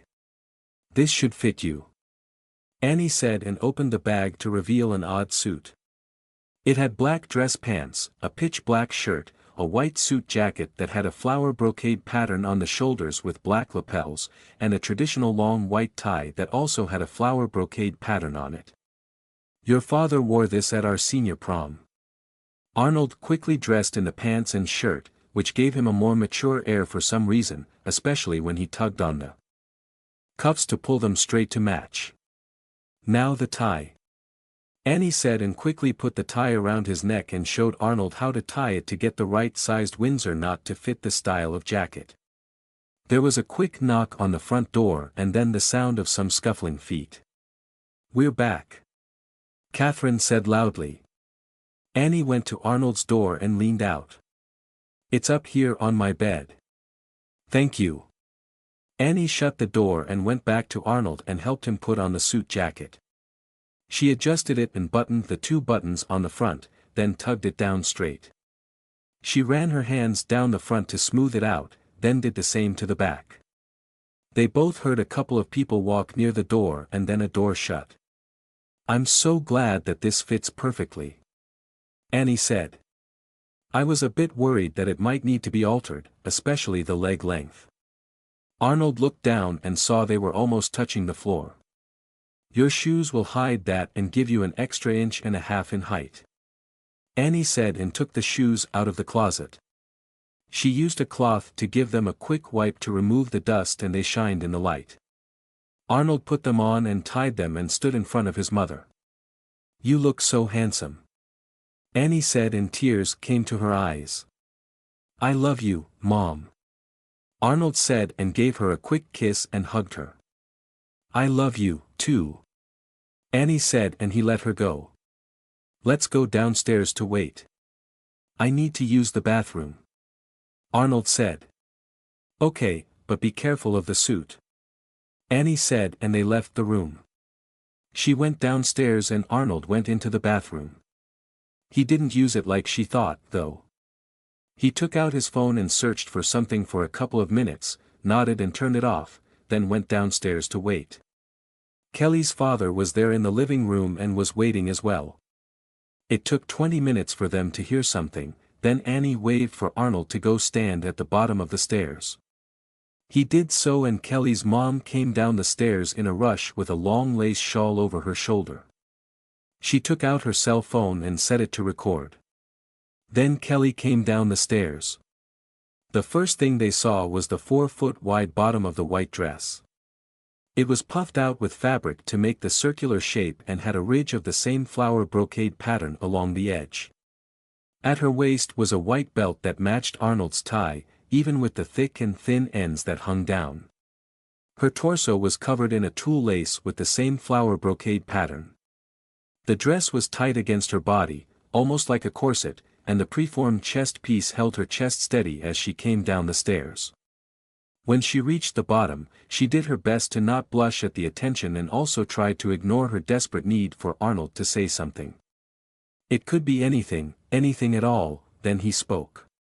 You look amazing, Arnold said. For the rest of my life, I'm going to remember this moment, because it was the moment that I saw the most beautiful creature in the whole world. Annie and Catherine took in sharp breaths, for slightly different reasons. Annie was surprised that he had come up with the perfect compliment, and Catherine because it was a fantastic compliment and described her daughter perfectly. Kelly's face flushed red and tears came to her eyes. Arnold, thank you very much. Kelly, you can't cry so much, Catherine said and darted forward with a tissue and dabbed her daughter's eyes before the tears fell. You need to be careful of your makeup, so keep this on you in case it happens again. she said and tucked the tissue into the edge of her belt. Thanks, Mom. Kelly said. Pictures. Annie said excitedly and took them into the living room. She used an actual camera and took several pictures of Arnold and Kelly. Oh. The corsage. Catherine said and left the living room and came back in with a 1-foot wide box. Here we go. She said and opened the box and handed a boutonniere to Kelly and then a wrist corsage to Arnold. Let me record it while you exchange them. Open it and put it on my wrist. Kelly whispered to Arnold. Arnold opened the plastic container and took out the large orchid that was on an elastic strap and put it on her wrist, then Kelly took the pin from the orchid boutonniere and slipped it into the lapel of Arnold's suit coat and pinned it to itself to hold it in place. That's so beautiful.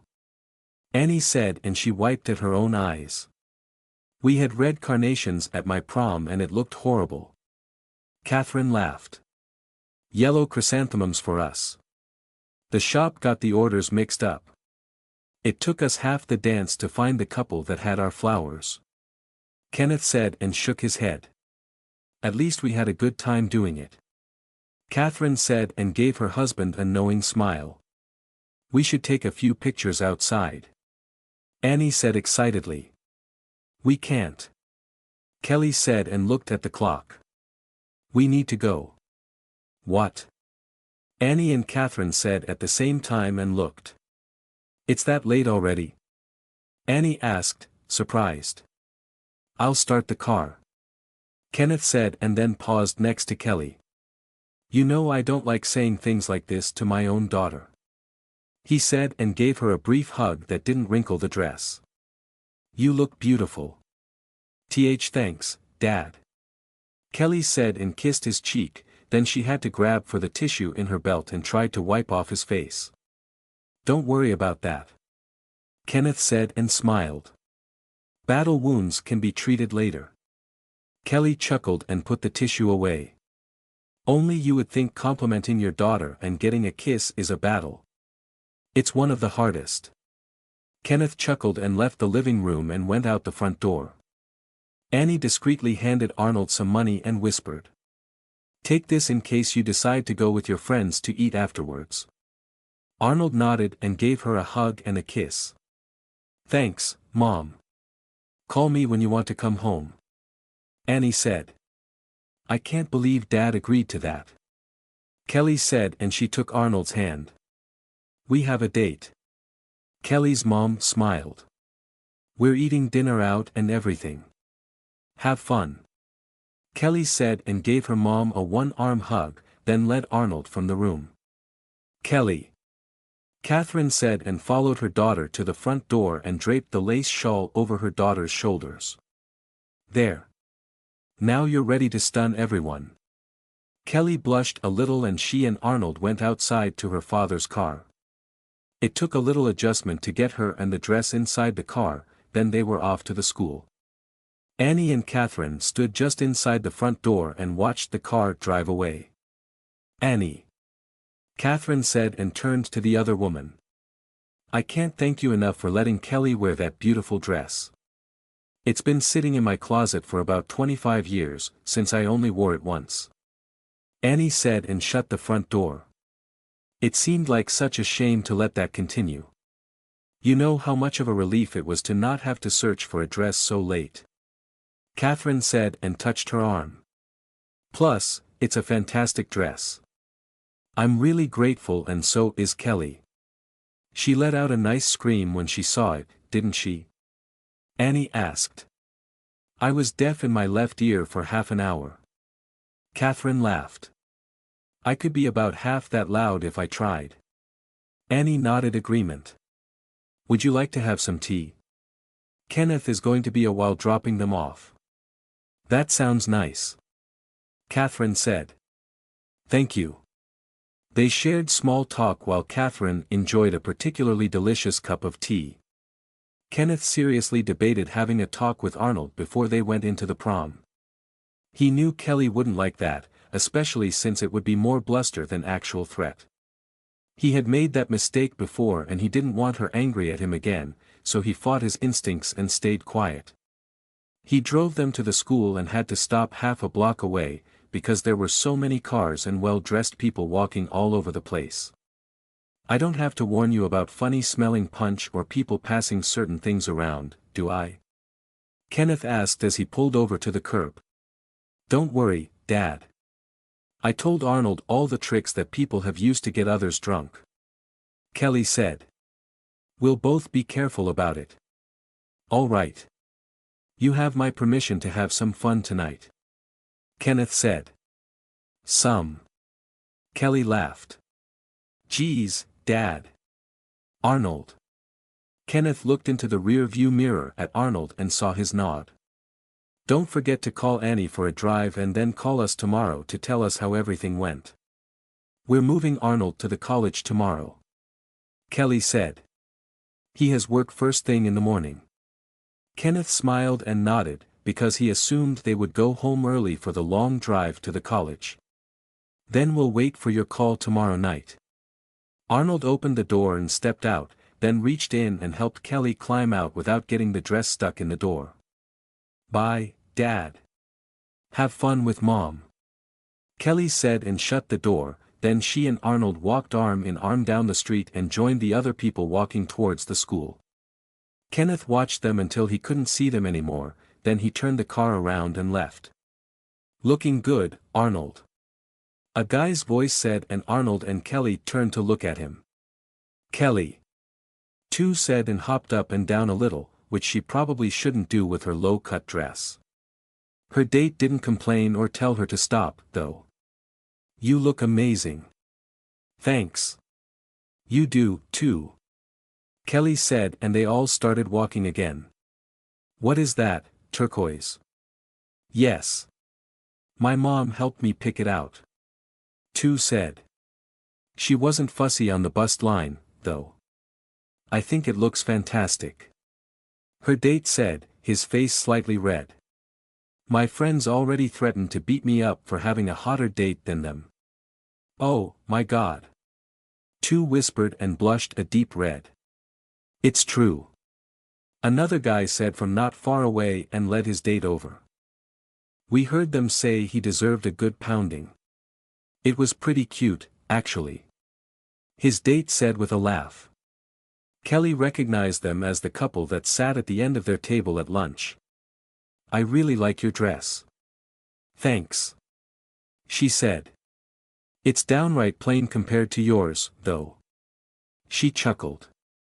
Where did you get such a vintage dress? Arnold's mom. Kelly said excitedly. She wore it to her prom. No way. Two exclaimed and looked at Arnold. The suit, too? Arnold nodded. That's so romantic. One said as she came over and dragged her date behind her. My mom doesn't keep things longer than 6 months and then she cleans out her closet. Don't complain. Two laughed. We get so many nice clothes that way. Hey. The new guy said. Hey. Two's date, Arnold, and the other guy said back. Nothing else needed to be said between them, because their dates pretty much said everything to each other. The guys were just along for the ride as they all walked to the school together. Three saw them coming and jumped and waved to them to get their attention. Hey. Hey. She stood at the doorway with a guy who was almost twice her height. Okay, calm down. We see you. One said with a laugh. I had to make sure. Three said as her friends approached. It's super crowded inside. Half of the senior class brought non-senior dates. Like him? Two asked and pointed to Three's date. He's a neighbor and has had the hots for me for ages. Three said. When someone didn't take the hint to ask me out, I had to take matters into my own hands. I thought she didn't like me. The tall guy admitted and all of the girls laughed. Guys totally don't understand playing hard to get. Three said and rolled her eyes, then she smiled up at the tall guy. Dancing together is going to be interesting. More like a disaster waiting to happen. He said with a chuckle. I can't see her feet with her dress in the way. I was not going to wear pants at prom. 3 said, and he laughed. A woman walked over to them wearing a nice pantsuit. I think you should all get inside. The vice principal said and gave Arnold a strange look. They're going to be making an announcement soon. The king and queen. One nearly yelled. Come on, come on. We have to see this. She said and dragged her date inside. Everyone followed them and Kelly saw the look that the vice principal had given her escort. Once inside, she took Arnold aside and leaned close to whisper.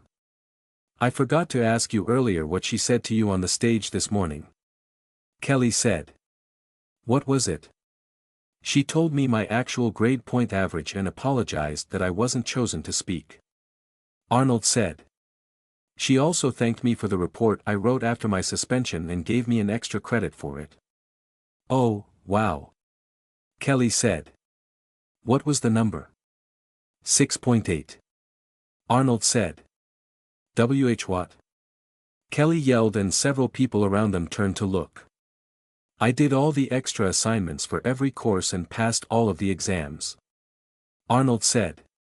The teachers agreed to mark me fairly as long as I didn't become valedictorian. With the vice principal's extra credit, that was my average. Arnold, that, you don't realize. Kelly put her arms around his neck. Our school grades on a 4.0 average. That's a consistent A student, which means at least a 90% on all tests, projects, and reports. She leaned in close and put a gentle kiss on his lips. A+ students are 95% minimum. A++ are 100%. What's above that? Arnold asked. You. Kelly said and gave him another gentle kiss. She was trying very hard to not mess up her lipstick and to fight her need to kiss Arnold passionately. What you said when you saw me. It was perfect. She said and gave him another kiss. It's a line from your favorite movie. Arnold said. Yes, it was. Kelly said with a smile and gave him another kiss. I want to kiss you a lot more than this, but I don't want to mess up my makeup or smear my lipstick over your face. We could kiss each other somewhere else. Arnold said, and Kelly seriously considered it. All right, folks. This is it. A sequin-covered girl said from the stage and waved an envelope. The first announcement is the king of the prom. Cheers came from the crowd and Kelly ignored it and gave Arnold another kiss. I think. I'd like to try that. Kelly whispered. Maybe we can sneak off to the bathroom. The girl on the stage opened the sealed envelope. Drum roll, please.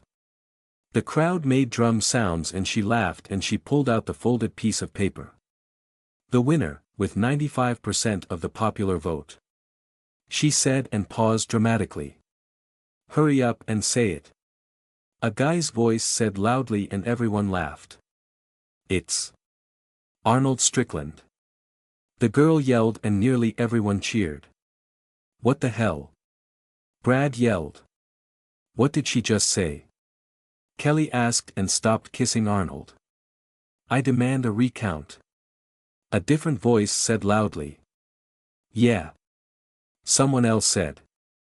The girl on the stage laughed, as did most of the crowd. Recounts only matter if the votes are close. She said and waved the paper. You can't miraculously beat 95% with a recount, even assuming one person was the other 5%. Then I want another vote. Brad said as he approached the stage with Heather in tow. His friends were behind them. Not surprisingly, most of them didn't have dates. It must have been rigged. How the hell did that little twerp get all those votes? That's easy to answer. The girl on the stage said. He helped me pass chemistry this year. Me, too. And me. Same here. The voices all rang out with affirmatives to confirm her claim. He was the one that gave everyone that simple sentence to remember that crucial formula.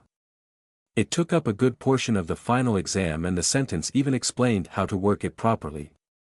The girl said, "If anyone deserves to be prom king for helping most of the senior class graduate, it's Arnold." A round of cheers answered her and Brad fell quiet. He hadn't known that it was Arnold's idea and he had used that sentence just as much as everyone else had. "So, where is he?" the girl asked and put a hand over her eyebrows to block some of the bright lights and looked over the crowd. "Arnold! Come on up here and get your crown." Everyone started to turn around and look for him, then someone shouted and pointed. A spotlight roamed over the crowd and found Arnold and Kelly off to the side and tucked beside the folded bleachers. "There you are," the girl on the stage said. "Come over here and meet your adoring public." "No," Arnold said. "What?" The girl looked confused. "But, we all voted for you. Don't you want to be king of the prom?" "No," Arnold said and took Kelly's hand. "I'm going to sneak off to the bathroom and kiss my girlfriend as much as she wants." "Arnold." Kelly blushed.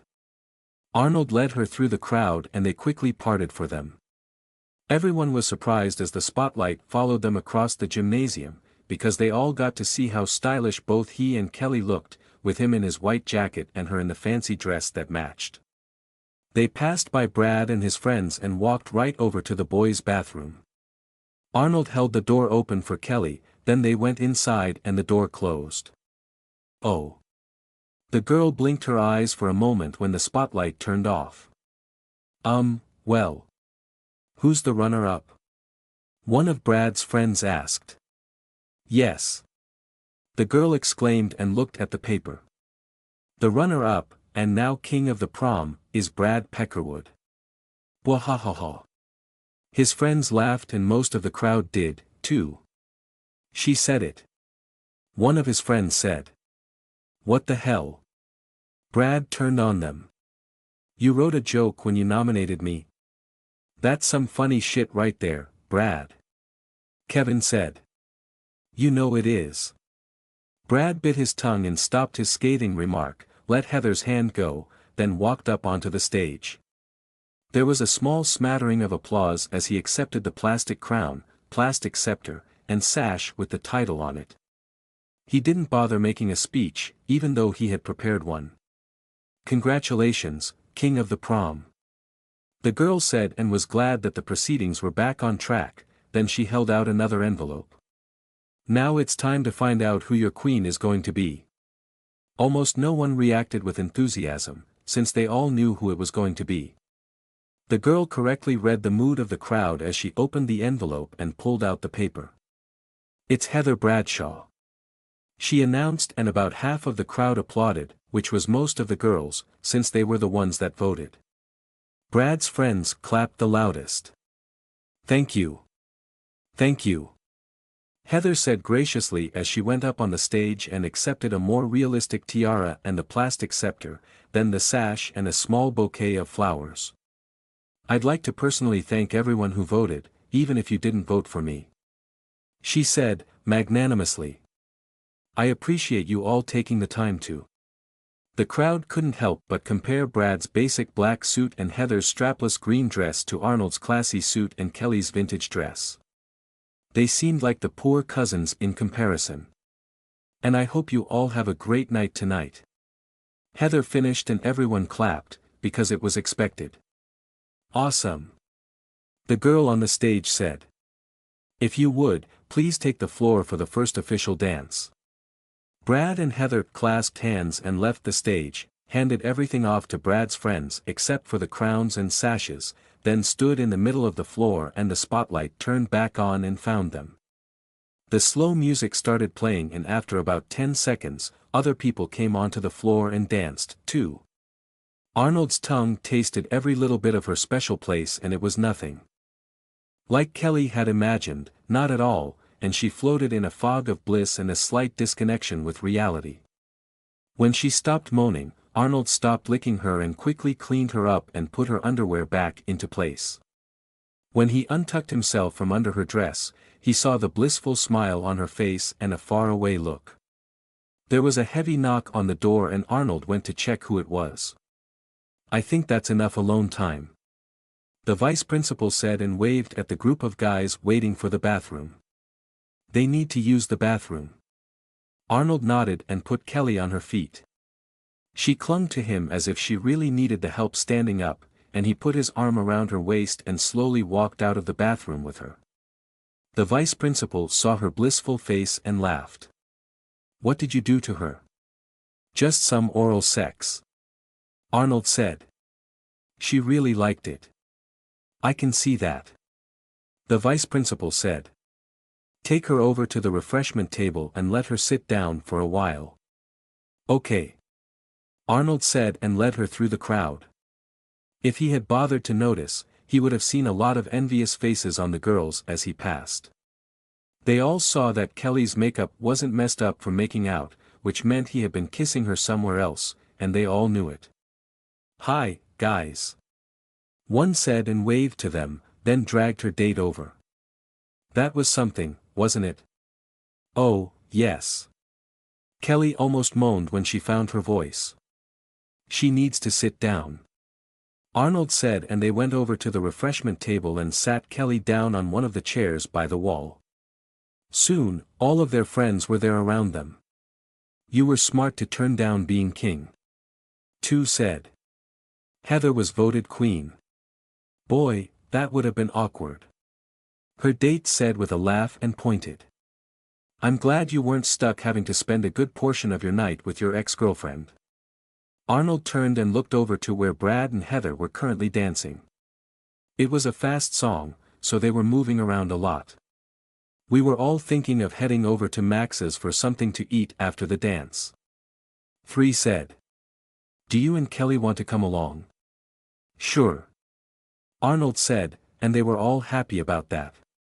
After about 10 minutes, Kelly gave a little bit of a jump and blinked her eyes as she looked around. When did we come back out here?" Kelly asked, and the girls laughed. "That must have been some kiss," one said with a smile, and Kelly blushed. The music changed and two jumped up and down. "Oh oh oh. I love this song," she said and grabbed her date's hand. "Let's dance, everyone."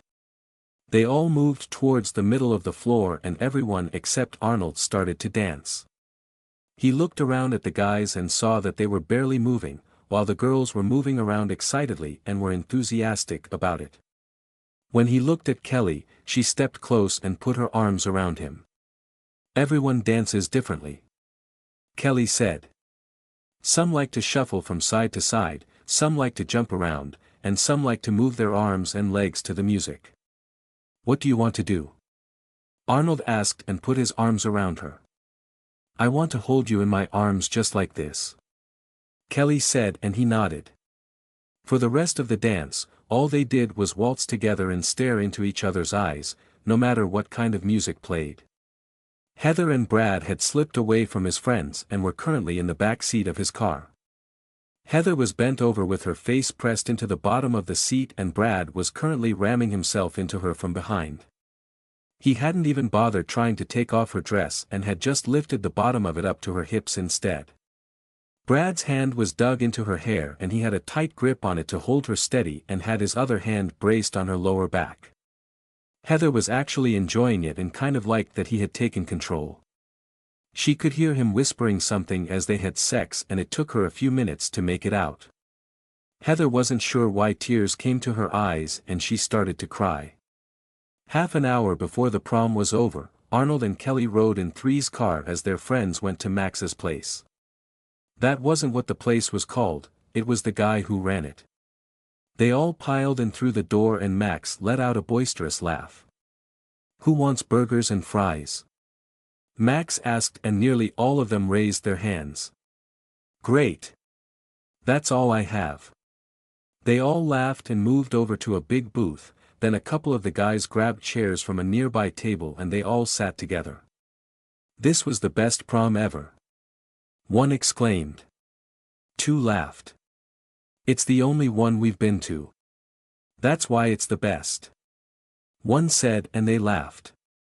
The food and drinks were served not long after that, and they all talked about what they were going to do for the summer and then for the fall.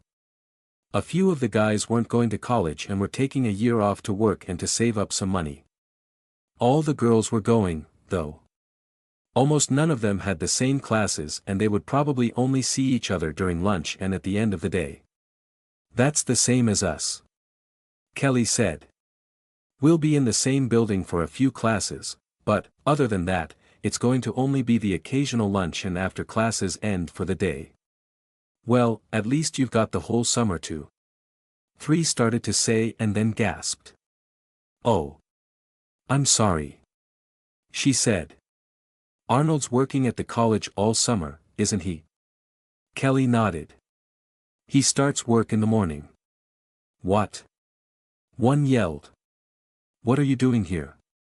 You need to get home and sleep. We came out to eat with our friends. Arnold said, which surprised them. We appreciate that, Arnold. We really do. 2 said. You should go home right after this, though. It's going to be a long drive to the college first thing in the morning. We have to pack the car, too. Kelly said and took out her cell phone. I'll call for a drive right now. Arnold reached over and stopped her. Call my mom. Huh? Kelly looked where her thumb was about to push. Oh. Ha ha. She said and moved the list down from her mother's number and touched Annie's name instead. That could have been embarrassing. She said and put the cell phone to her ear. Everyone looked from her to Arnold. Her parents are out on a date. Arnold said. Having fun. 3 caught her breath. Yep. Definitely embarrassing. She said and everyone laughed. Shoo. Kelly waved at them. Hi. Yes, it's us. We're at the restaurant on Manor Street. Okay, thanks. She hung up the phone and tucked it away. She'll be here in 20 minutes. It was really great to get out and do this. 1 said. I wish we could have done this a lot sooner, instead of it being the last time. 2 nodded. Things are going to change from here on out. 3 sighed. I'm going to miss this, too.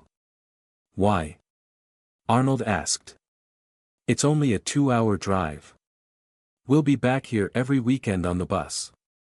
They all looked at each other in surprise for a moment, then they all laughed. Is once a month good enough for everyone to get together here? 1 asked and they all nodded. Let's exchange numbers and we can text each other to confirm next month. They all did and then waved for the checks. Max came over with the small stack of paper and looked at the crowd of friends. Who do I give these to? He asked with a grin. The tall guy took the stack and put it on the table, then spread them out. Arnold quickly did up the total and took the money his mother gave him out of his pocket. He quickly counted out the right amount and tossed the money onto the spread-out bills. Arnold! Kelly exclaimed. Mom said to take my friends out to eat. Arnold said and stood up as he handed 2 20s to Max. Damn kid. You've got style. Max said with a laugh and took the tip as well as the money on the table. Thanks. Wow. 1 whispered, completely surprised. No one had ever treated her before, not like that. She looked at her friends and their dates, and they had the same surprised looks on their faces. A horn honked and lights passed by the window. That's our ride. Kelly said and stood up. See you guys later. She said and took Arnold's hand and walked towards the door. See you later. Thanks for coming. Bye. Everyone said at the same time and it was difficult to make out who said what. Kelly waved at them and then she and Arnold were out of the restaurant and climbed into the car. Who knew he was such a great guy? 2's date asked as the car drove away. No one answered. I'm going to go hang out with the guys for a while. Brad said when he was done. He cleaned up a bit, tossed the used condom in the small plastic bag he used for trash in the back seat, then did up his pants. Heather didn't look at him and only nodded, so he got out of the car and walked back towards the school. Heather sat in Brad's back seat for several minutes and didn't know what to do with herself. She had sex and it felt great, and yet, it felt bad at the same time. Her mind was perturbed at her conflicting emotions and she didn't even try to stop her tears. Not that she could, since she didn't know why she was crying. There was a single gentle knock on the window she sat beside and she looked out to see a gray suit. She rolled down the window and leaned out a little to look at his face. "Are you okay?" Eric asked, concern in his voice. I don't know." Heather said, honestly. "He didn't hurt you, did he?" Eric asked, his voice had a touch of anger this time. "What? No, of course not." Heather said. I don't know what. I think you need to go home." Eric said. Yes, I should." Heather said and didn't move. Brad drove me here." Eric let out a sigh and opened the back door. "Come on, I'll drive you." "What about Brad?" "He's gone already." Eric said.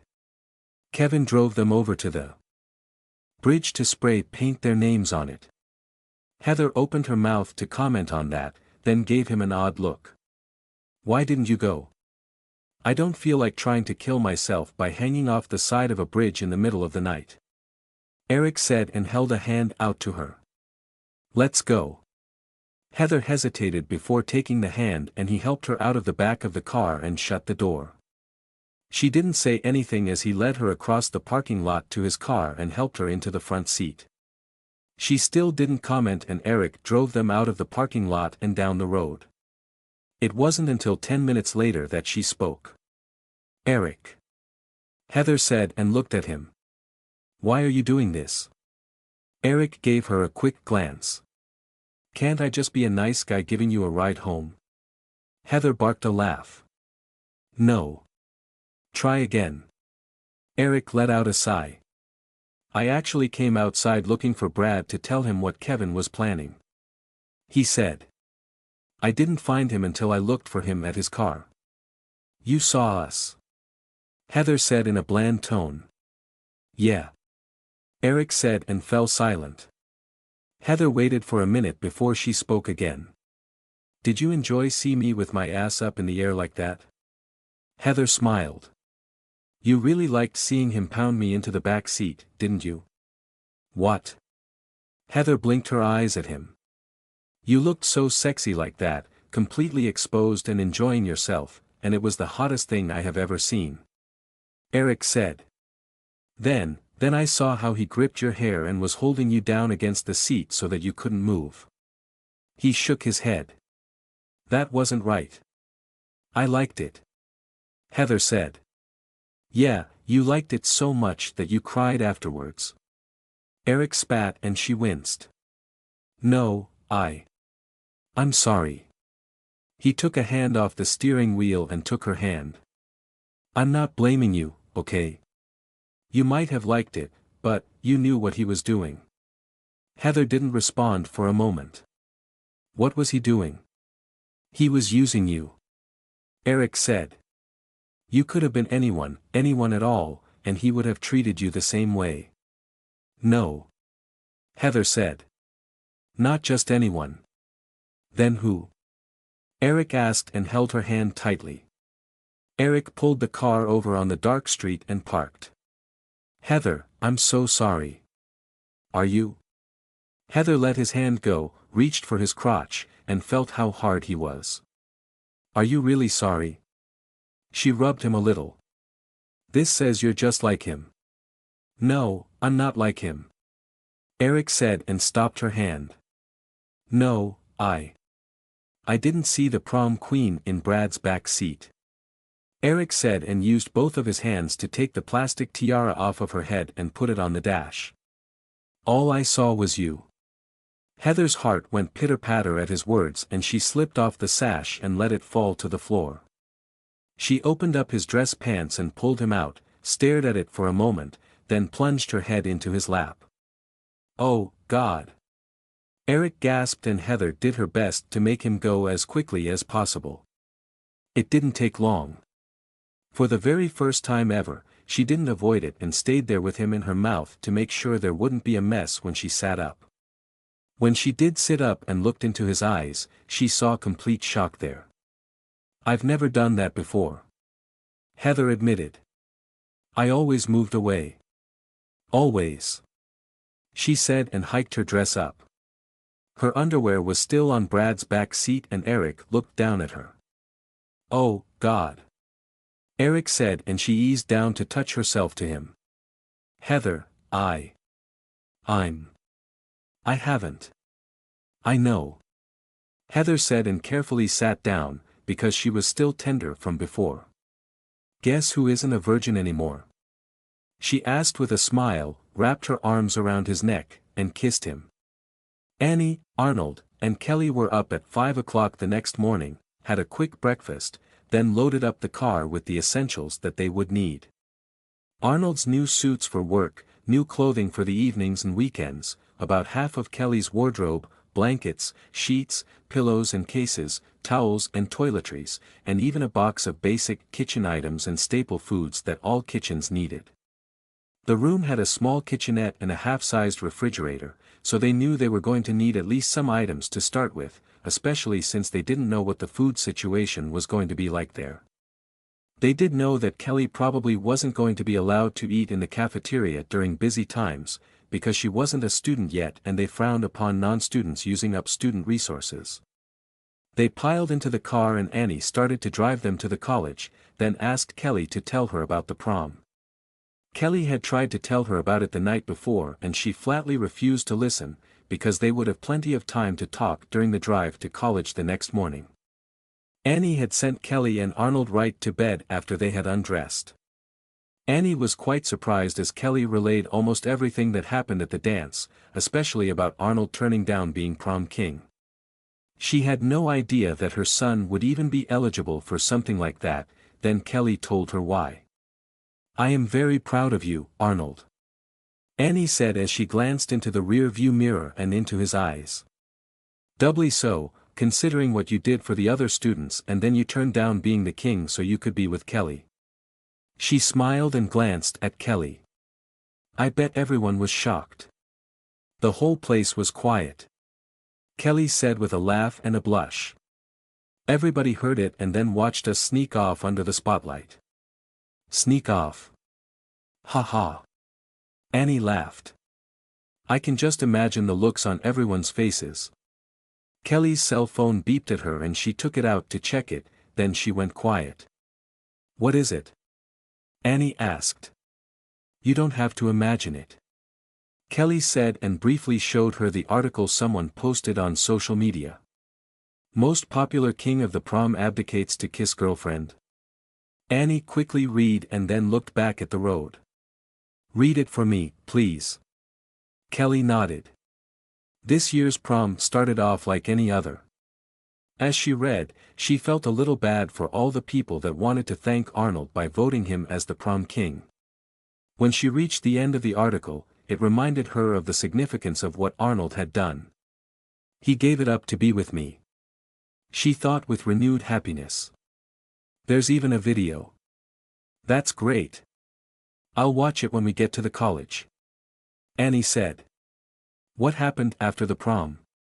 Kelly kept talking and told her all about going out to eat and what they discussed, then about everyone missing getting together and Arnold telling them that he and Kelly would be back every weekend, which prompted them to arrange a once-a-month meeting. "That's so nice," Annie gushed. She was very happy about it, because she had never imagined Arnold actually making friends, since it had never happened before. Not in all the years he had been in school had anyone even tried to make friends with him, and now he had a whole bunch of them. "It really is, because it just, kind of happened on its own," Kelly said and then she chuckled. "Before you ask, nachos and cheese were involved. The currency of friendship." Annie joked and laughed. Kelly turned to look at Arnold. "It's just a joke, Arnold." You can't actually buy friendships with nachos and cheese, although, it can start one sometimes. Arnold nodded and Kelly faced the front again. Annie had nodded as well, only it was for approval and not in agreement. She liked that Kelly corrected an assumption she thought Arnold might make from the joke. She is definitely the right girl for my boy. Annie thought, and they drove the rest of the way to the college. They had plenty of time to get there and unload the car before Arnold needed to change and get to work. Heather rolled over in bed and stretched like a lazy cat. She felt a twinge of pain between her legs, which meant she had been a bit too rough with herself the night before. She had thoroughly enjoyed herself, though. She had had sex twice and both times were really good, now that she could look back on them with a clear head. The first time was with Brad and it had been an eye-opener for her, because she hadn't realized she would enjoy it like that. The second time was with Eric and it had started off nice and slow and ended up with the both of them frantically trying to please each other. Heather reached down and pat her pelvic bone as she remembered how much better it had felt with Eric. She was surprised by the difference that one little piece of plastic would make. Everything felt so much hotter and more responsive, and the thrill of him not wearing a condom had given her that extra little push and made her finish quicker and a lot more than she normally did. She wasn't stupid enough to assume that it would always feel like that, since the thrill would wane if it kept happening. It was still amazing to her that it had happened at all, and she had to admit that Eric had been pretty smooth with his moves and had swooped in when she was vulnerable. She smiled as she remembered turning the tables on him and taking control for herself, then he was like putty in her hands and he let her do whatever she wanted. Heather picked up her cell phone and didn't see a message from Brad. There were 3 from Eric, however. She clicked on the first one and it was just him asking her if she was okay. The second one said that he had a great time last night. The third one said that he hoped she had slept well. I did. Heather thought. She stared at the phone for several minutes, then she made a decision. She started a new text. I think we shouldn't see each other anymore. You're going off to that other college and I'm going to the local one. She typed. There's not going to be a lot of time for us with you so far away, so I think this is for the best. Heather sent it and waited. After 10 minutes, she received a response. Yeah, sure. Whatever. Brad responded. Asshole. Heather thought. You could at least pretend I meant something to you. She closed that and clicked on Eric's last message. I did sleep well, thanks. She typed. What are you up to today? A minute later she received a response. It's Saturday, so nothing. Do you want to come over? I don't know. Eric typed. I'm pretty busy doing nothing. Heather chuckled. I have a pool. I have a car. See you soon. So easy to tame. Heather thought with a smile and put her phone on the dresser. She climbed out of bed and went to the bathroom. She needed to look her best, because Eric hadn't seen her in a bikini yet. He's going to be surprised. She thought happily and stepped into the shower. Arnold would normally have Saturdays off, but this was going to be his orientation day and his introduction to the biology department. He would also find out, officially, what his duties would be. He had received a fairly detailed description from the biology teacher, so he was as prepared as he could be for everything. Annie parked the car in the spot reserved for the room Arnold would be staying in and the 3 of them stepped out of the car and looked at the huge building in front of them. Wow. Kelly said. It's huge. You can gawk at it later. Annie said and opened the back door. Grab something and let's get inside. Kelly chuckled and grabbed a box and folded up a pile of dry cleaning bags to put on top. Annie opened the trunk of the car and Arnold grabbed a huge box and walked over to the building's front door. He put the box down and held the door for Kelly, then picked up the box and carried it inside. Hi, there. A very dark-skinned woman said when they came into the lobby. I'm going to assume that you're Arnold. she said, and he nodded. She held up a set of keys and Kelly took them. I'll remind you that your room is still on the 4th floor at the end. Thanks. Arnold said and walked over to the stairs. You can take the elevator. The woman said and pointed. I'll do that. Kelly said and walked over to the elevator and pushed the button and waited. It dinged and opened, then she stepped in and pushed the button for 4. She wasn't surprised to see Arnold at the end of the hall waiting for her. She walked down to him and put her box down, then used the keys to open the door. They stepped inside and Kelly gasped at the size of the thing. This is a double room? Kelly asked, surprised. It's huge. You can gawk at it later. Arnold repeated Annie's words and Kelly laughed. They brought their things inside and put them near the door, shut it, then went back to the elevator. While Kelly stood there and waited for it, Arnold went down the stairs. By the time Kelly stepped out of the elevator on the ground floor, she saw Arnold as he passed and he went up the stairs. You see something new every day. The dark-skinned woman said with a laugh. We'll be back down to introduce ourselves properly after we get everything moved. Kelly promised. There's no rush for that. The woman said. I'm here all the time. That doesn't mean we shouldn't be polite. Kelly said as she walked by and the woman smiled and nodded. Annie handed Kelly another small box and more dry cleaning bags with clothes in them. Kelly went back inside and waited for the elevator and Arnold came down the stairs to get another box. They kept working and eventually emptied the car, then Annie locked it up and went inside. Arnold and Kelly came down in the elevator and the 3 of them went over to the desk. Hi, I'm Annie, Arnold's mother. Annie said and reached out to shake the woman's hand. I'm Doris, the dorm manager. The woman said and stood up to shake the hand. She looked to be about 45 years old and was 5 feet 5 inches tall. She had really dark skin, styled short black hair, and wore a tight black skirt and a nice white blouse. Both her chest and her hips were substantial, especially for her height, and her clothes accentuated her assets, either by design or by accident. It's nice to meet you. Annie said. This is my son, Arnold. Hello, young man. Doris said and shook his hand. I hope we can become good friends, since you're going to be staying here for so long. I'm sure we will. Kelly assured her and shook her hand next. I'll be here just as long. Oh. What course did they rope you into? Doris asked. Interdisciplinary studies. Kelly said. Doris caught her breath. You're going for a social science degree? She asked and Kelly nodded. Then, yes, I'll be seeing the both of you for a long time.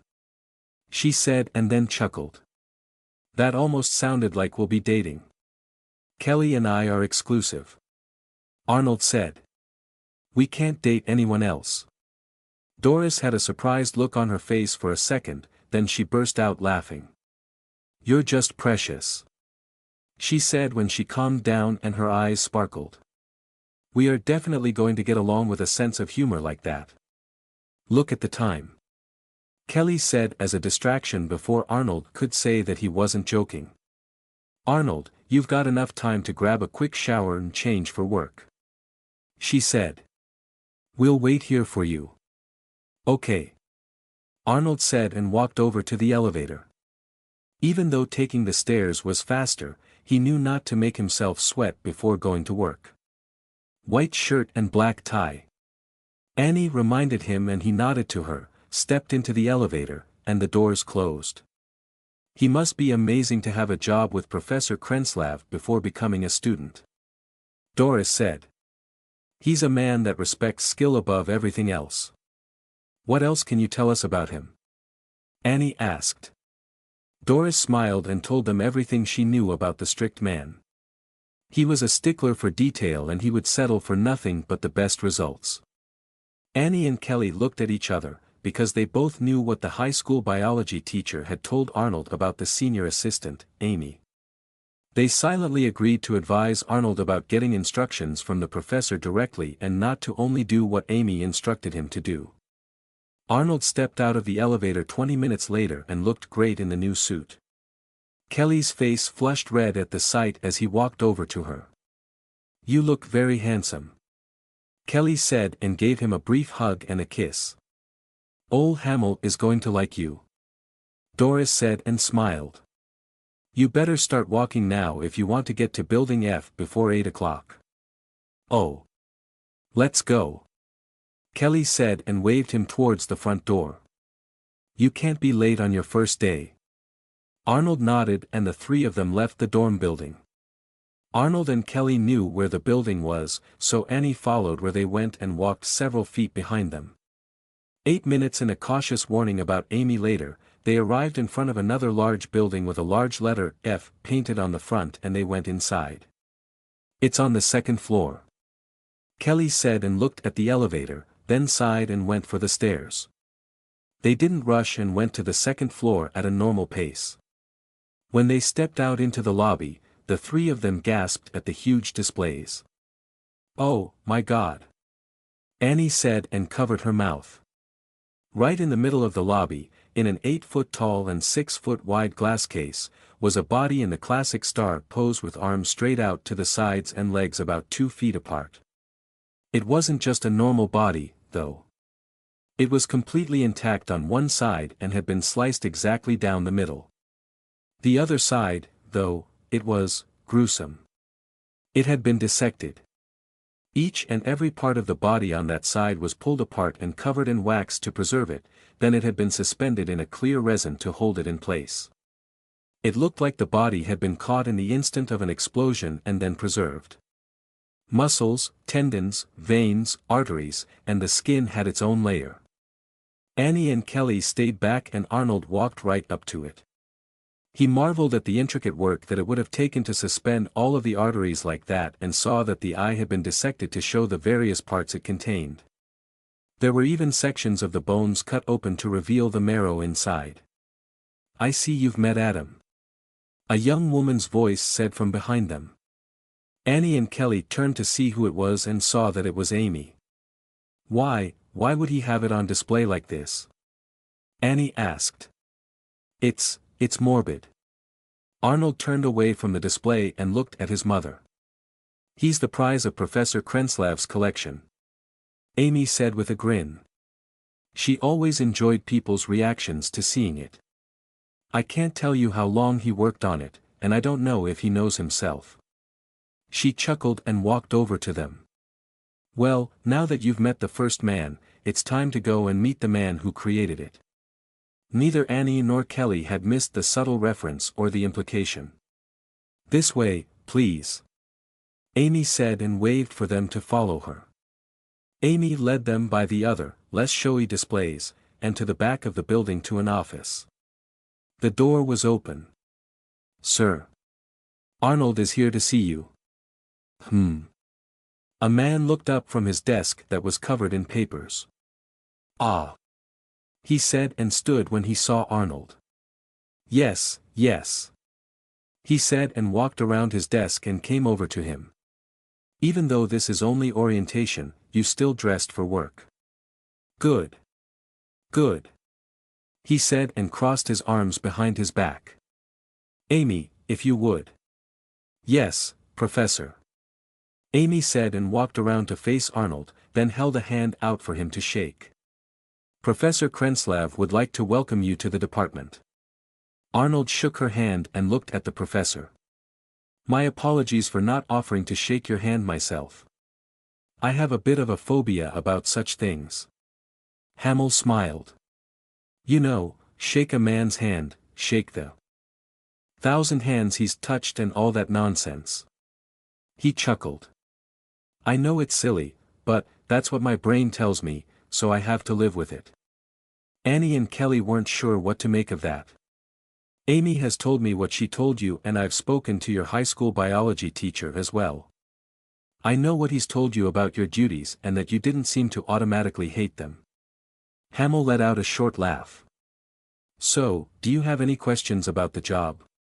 "Yes. Arnold said.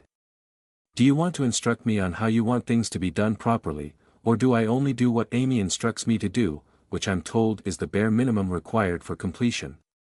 Amy, Annie, and Kelly took in sharp breaths at his words. Hamill gave Arnold a particularly stern expression.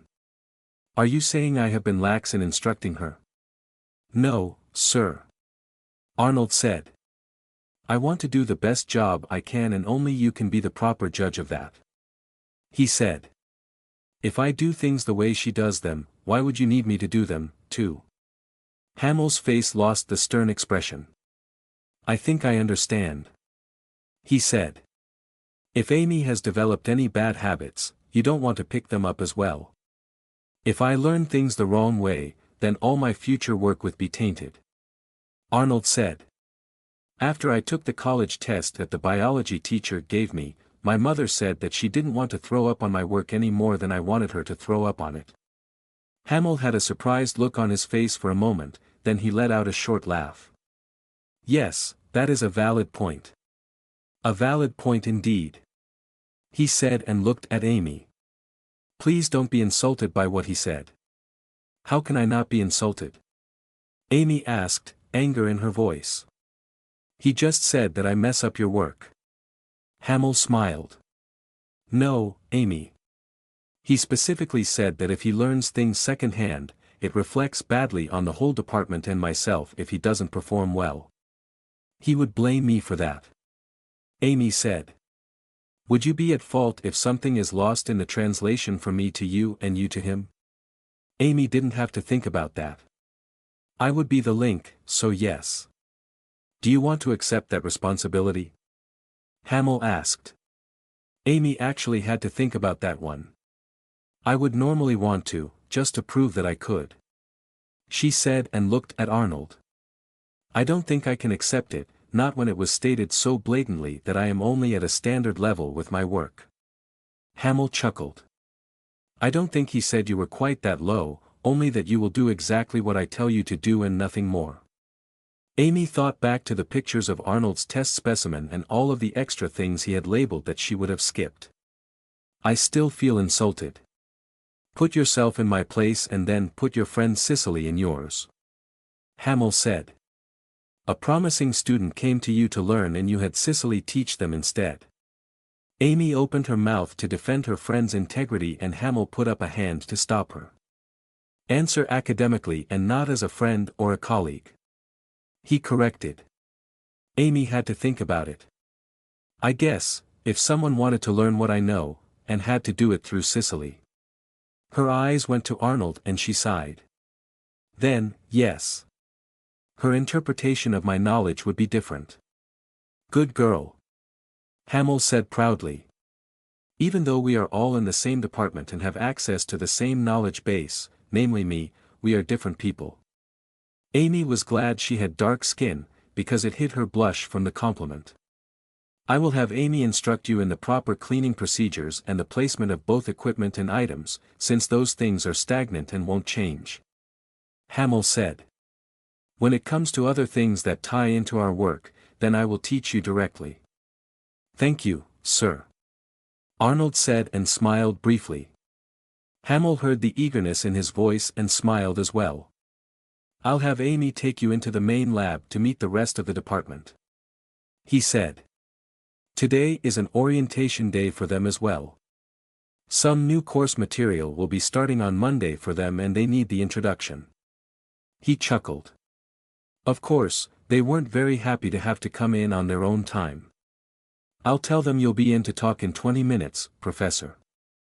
Amy said. Hamill looked at his watch and nodded. Excellent. He said and looked at the two women behind Arnold. I suppose you are here as moral support for Arnold. Annie nodded. I'm his mother. I'm his exclusive girlfriend. Kelly said. Hamill nodded. Good, good. A stable home life is essential for the growth of a healthy mind. He saw their slight surprise and smiled. There are minimal distractions in a stable environment. Annie nodded. That's pretty much how I raised him. I'm glad that he has such a wonderful mother to take care of him. Hamel said. It must be hard for you to see him come here. Unbelievably so, except that he has Kelly and she has his back. And mine. Annie said with a smile and Kelly blushed. Hamel nodded. Then you both have my permission to enter the lab.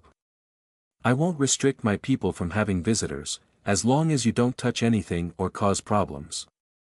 We wouldn't do that to Arnold. Annie said. We love him. Good. Hamel said. Amy, if you would. This way, please. Amy said and waved at the doorway, then led the three of them out into the hallway and most of the way back to the lobby. She stopped at a large door and put her hand on the handle, then looked at Arnold. I won't forget the way you treated me today in front of the professor. Arnold reached out and put a hand on the handle. You are a bad influence and you weren't going to treat me the way I need to be treated. Amy took in a sharp breath and looked angry. I would never. You wanted to have sex with me and you are angry that you can't. Arnold said and cut her off, and she closed her mouth. You were not going to treat me like a colleague. I was going to be your errand boy and you were going to take advantage of me. Amy grit her teeth and glared at him, which meant she missed Annie's sigh at her son. You can't use me for your own gain. Arnold said and let her hand go. Do you really think that I would do that? Amy asked and barely held on to her anger and didn't shout. Yes. Arnold said, to her surprise. You are just like Heather. You are nice only when you have to be. I am nice all the time. Amy spat. Arnold. Kelly said in a stern voice and he turned his head to look at her. You are causing a scene. Arnold looked at his mother's sad face and then looked through the window in the door to see 6 pairs of women's eyes as they looked back at him. Things like this shouldn't be spoken of in public. Kelly said in a normal voice and took his hand. We have to put this aside for now and we can deal with it later. Okay. Arnold said. Yes. We will deal with this later. Amy said angrily and then took a deep breath to calm down. She put on a happy smile and opened the door to the lab, which literally proved Arnold's point. Hi, everyone. Thanks for coming in today. Cicely. Amy exclaimed as she stepped into the classroom. We have visitors. They know it's the weekend, too. Cicely said and looked at Arnold, Kelly, and Annie. You can't expect me to be chipper after drinking all damn night. The best relief for a hangover is to have another drink. Annie said, to everyone's surprise. You're drying out too fast and that causes withdrawal. A bit more inebriation eases the symptoms. Are you shitting me? Cicely asked. Will that work? It always did for me when I was younger. Annie said. I gave it up when I had Arnold, though. Annie laughed. No, I was 25. Everyone except Kelly and Arnold gasped, because they did the math in their head instantly. There is no goddamn way you're 43. No goddamn way. Cicely exclaimed. You're too hot. Annie laughed again and this time her face flushed a little red. She didn't notice Kelly whispering in Arnold's ear and his nod. Are you seeing anyone? One of the women asked. Excuse me. Annie turned her head and looked at the bleach-blonde young woman that had spoken. Do you want to get a coffee or something? She asked with a very friendly smile and flipped her hair to the side to reveal expensive earrings and that her shoulder-length hair had been styled professionally. Well. I like tea, but. Are you staying for the whole orientation? She asked. Maybe we can grab a tea and talk afterwards. She held out a delicate hand for Annie to shake. I'm Diane. Hi, Diane. I'm Annie. Annie said and took the hand gently, because it looked like it might break if she held it too hard. Diane's smile grew wider at her tenderness. I'm 22 and I think you look very pretty. Annie's face turned slightly red and let her hand go. "Thank you," she said and looked a little flustered. "Just to make sure, you're actually hitting on me, aren't you?" Diane let out the girliest laugh that Annie had ever heard. "I'm usually a bit more subtle about it, but, yes, I am hitting on you," she admitted. "I hope that's okay. It's not freaking you out or anything, is it?" "No. I'm not gay," Annie said, a bit starkly. Diane laughed her girly laugh again. "That's okay, neither am I." "Huh?" Annie blinked her eyes at her. "I'm an equal opportunity dater," Diane said. "She really is," the woman next to her said. "She was with a really tall guy last week and all they talked about was his major and how he could function with arms and legs so long." Diane laughed again. "He was a handsome devil and after talking to him for an hour, I discovered something." "What was that?" Annie asked. "He was as dumb as a brick." "Ha ha." Diane laughed. "He's taking the arts degree, because that was all he could qualify for," she said. "He was interesting, though. He loves to paint and asked me to pose nude, and we had just met." "That's pretty bold," Annie said.